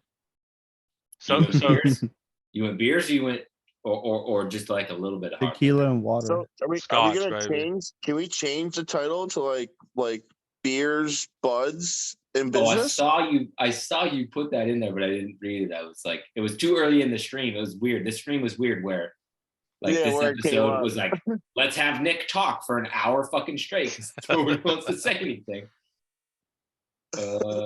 What did you call it again? I'm trying to find I said beers, buds, and business. Beers. Yeah, because I don't like, I just named it something so I could put it up yet. You know what I mean? But I don't like the name Booze and Biz. Like it sounds too How about Beers, tequila, buds, and business. tequila, mushrooms, and water? tequila, mushrooms, and water. AKA on my pizza. Beers, buds, and biz. It's kind of busy. I like where you're going with it. We do like I don't know. I have literally like I mean I sat down the other day. I have no time. I like Booze and Biz. Isn't that what it is? Yeah, it's probably gonna stay that because that's how I roll. But check this out. The other day I sat down. It was the day of episode 1, but the morning. I got no time for anything, but I was like, I'm gonna brainstorm this. So we got margarita and monopolies, cold ones and corporations, spirits and syndicates, vodka and ventures, IPA and industry, ales and sales, booze and biz. Yo, ales and sales. Ales and sales. Ales and sales is lit. That's or lit. Booze and Biz. Beers and business, cocktails and Christmas lights, bourbon and bounce houses, whiskey and water slides, hops and hustle. I thought that was pretty Hops and hustles, cool. Yeah, I like that. Guzzle and grind, lager and labor, wine and work. I like this one too. Hard drinks and hard work. And that's the whole list I came up with. I like bourbon and bounce houses or booze and bounce houses. I like ales and sales. Ales and sales is really good though. Yeah, that's good. Because the other thing I'm considering doing is just like, and actually this was like the original idea was to name it something different every single week. So it's just like we're here on Wednesday and this week, and then you just name it something. There you go. But like that was the first time I've read that list to anybody, and you guys were eating that up. So I think that's probably the move. So we're not gonna have one next Wednesday because you're out of town? No, I get back. I'm going to some freaking Oh, okay. country music show as the punk rock kid. I don't know. It's a whole thing. No, dude. next week he said it's Tuesday and Thursdays. Tuesday. Oh, No, damn. Jana got mad at me, dude. Jesus. She said I can't do Tuesdays and Thursdays because that's when she's got her stuff. Yeah, I should have warned you. No, because no, she didn't get mad at me, but she just texted me. She said, "Hey, just give me a heads up whenever you're doing yours." So I don't overlap. I said, "Well, what day do you do yours?" She said, "Tuesdays and Thursdays." I said, "Nope, I'll just do mine every Wednesday." Like, right? Like I care. Like we'll just do it every Wednesday. But I would love to do 2 a week, but I don't know. We'll see if the family life, permits. Dude, I'm probably starting mine back up. I'm probably starting on Mondays. Yeah, the lad, like it was always you and Adam, huh? It was me and Adam and me and whoever, really. I just always had Adam filling in. You did it on StreamYard? Yeah. Cool. I'll be there on Mondays. Regardless, it's a good idea. Those ones are the ones where it's like not on Zoom, where it's just like us talking and we just answer questions. It's more streamlined and stuff. But this one's cool where everybody can chime in and chat because it gets more personal. And it's drink. It's still just and personal, drink. but it's quick. And drink. Right. That's drink is amazing. I'm contemplating because I've already swore on here and I don't ever swear on my videos and whatnot. Yeah, you're good. But, I'm really loose on here, so I don't know. It's like I'll start smoking blunts on here if you guys are down. Look, I just gotta check the box on YouTube when I post it of like what's in the thing, and every time I ever check a box and submit, they always say I'm good for ads. So like we're good. Do whatever you want. I got no censorship on this thing. I got none. Like I said at the beginning of this stream, like I said, I literally was prepared to talk for 3 hours straight last week. I had notes prepared just in case, and then like it just became what it was. I'm like, oh, everybody else is answering the questions, and I'm just kind of like notating and waving. That's why I started like screen share and do shit this time, because I felt like last week I was just like sitting there while everybody else talked. That's probably my fault.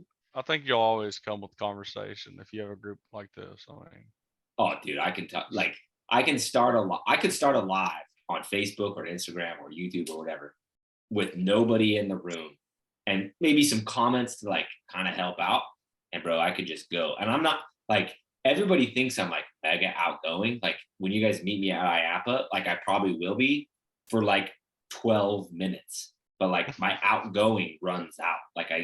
I'm not naturally outgoing. I have it in me, but like there's like a meter, and then it like shuts off, and like my brain just can't.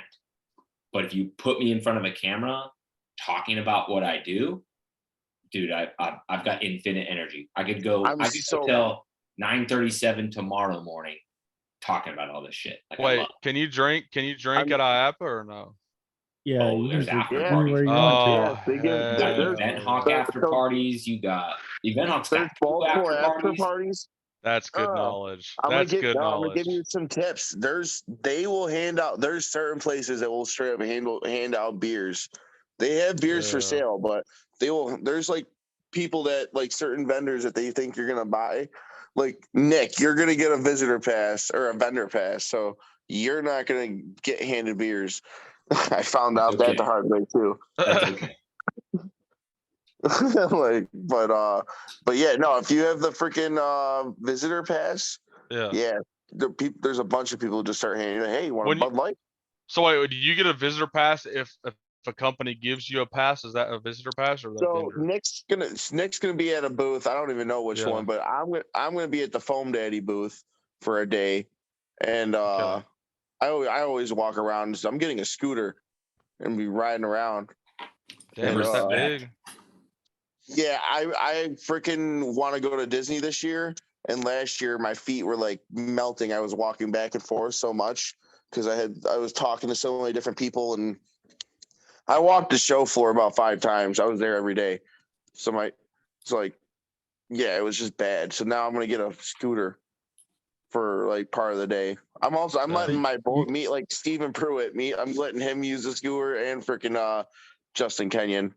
You need to put a sign on that says Party Rental Knowledge. Everybody will think Steven is you. You're gonna be the coolest Exactly. one there with the I'm gonna scooter. see. It's you. I'm 6'5". Steven's 5'4". Really? That's Don't let wild. anyone he's use that that short. scooter. You be the scooter man there. No. Yeah, Well- Steve's short. I'll be passing out mushrooms He's a and little ecstasy. if you leprechaun. don't want some. There you go. Spoiler alert. Yeah. That's what I would have guessed. What is that? I would have guessed that 100%. Oh. 100%. Well, if There's anybody the- wants to go to the casino, I'm gonna get a room for a couple nights.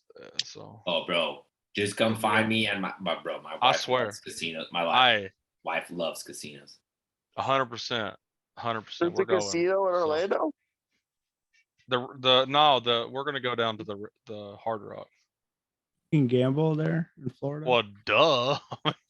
Yeah, and that the Daytona has where the dog track is. There's actually a, and I've been to it too.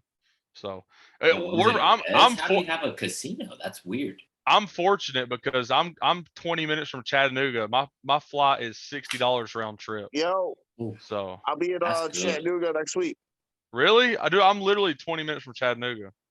Bro, I'll be Yeah. in Chattanooga. I'll be in Chattanooga next week for Cadabra. What's Is it that? on a Wednesday? You Majestic guys can just Convention? get on together. Majestic convention? I never even heard of Yeah, that. foam. Yeah. You were you the one looking into Foam Daddy? Yeah. Foam Daddy's gonna be in Chattanooga next week. Here. Look me up. Look me up. What's your Facebook? I'm on gonna message Facebook. you. I'm Meant to everywhere. be. Look at this, bro. What's Booze the and name? Biz. Booze What's the and name Biz. on it? My name's Justin Ferraccio. I literally own the Party Rail Knowledge Group and do Oh, the YouTube shit. videos. Okay, well, I'm gonna be messaging you 100%. I'll be there. Yeah, I'll be there. I'll be there for a bunch of days. If you're in the user group, you'll see it all. You'll see all about it too. All right, I'm adding you Paul will now. probably take you out for drinks and everything. Is it just week or is it weekday or weekend as well? I have no idea. Hold on. I think Stephanie said she's gonna send me my thing again because I don't remember what my plane ticket was. Yeah, she sent it. I leave on the 9th and I come back on the 14th. So I bet you Okay, it's so like yeah. the 10th or the 13th. Surely the 13th on Saturday they'll be there. Man, 100%. I'll be there. Yeah, I'll be 'cause there we're- on Saturday for sure. If 'Cause I y'all know have that anything for because I have sale, like we a might just. 5,000. So if you want, what's up, man? Like I told you, we sell the self. I'll sell the self. The what you call it before we even get there. I'll get with you tomorrow at the Yeah. AM. We might have Justin, to be ready. tell Foam Daddy I said what up, but like a winky what up. We already shipped everything out there. But what I'm saying is, I probably don't have the sales floor item already sold, and we can sell you that one. Perfect. That's insane. I'll definitely All right, be there. guys. I'm out. Yeah, I gotta sign off. I gotta go do some shit. So you guys are awesome. Thanks for everybody staying tuned this late. If you're on YouTube, subscribe. Nobody's on YouTube, but nobody watched this YouTube video this long. Like, subscribe, follow. I drank 1, 2, 3, 4, 5 beers and 1 tequila tonight. That's not bad. That's not bad. Oh, We'll see yeah. if we can beat it next Wednesday. Good way to end the night. Alive and awake and not puking. All right, y'all. I'm gonna end the thing. Peace out. Thanks All for right. coming. See you guys next Later. week. Thank you.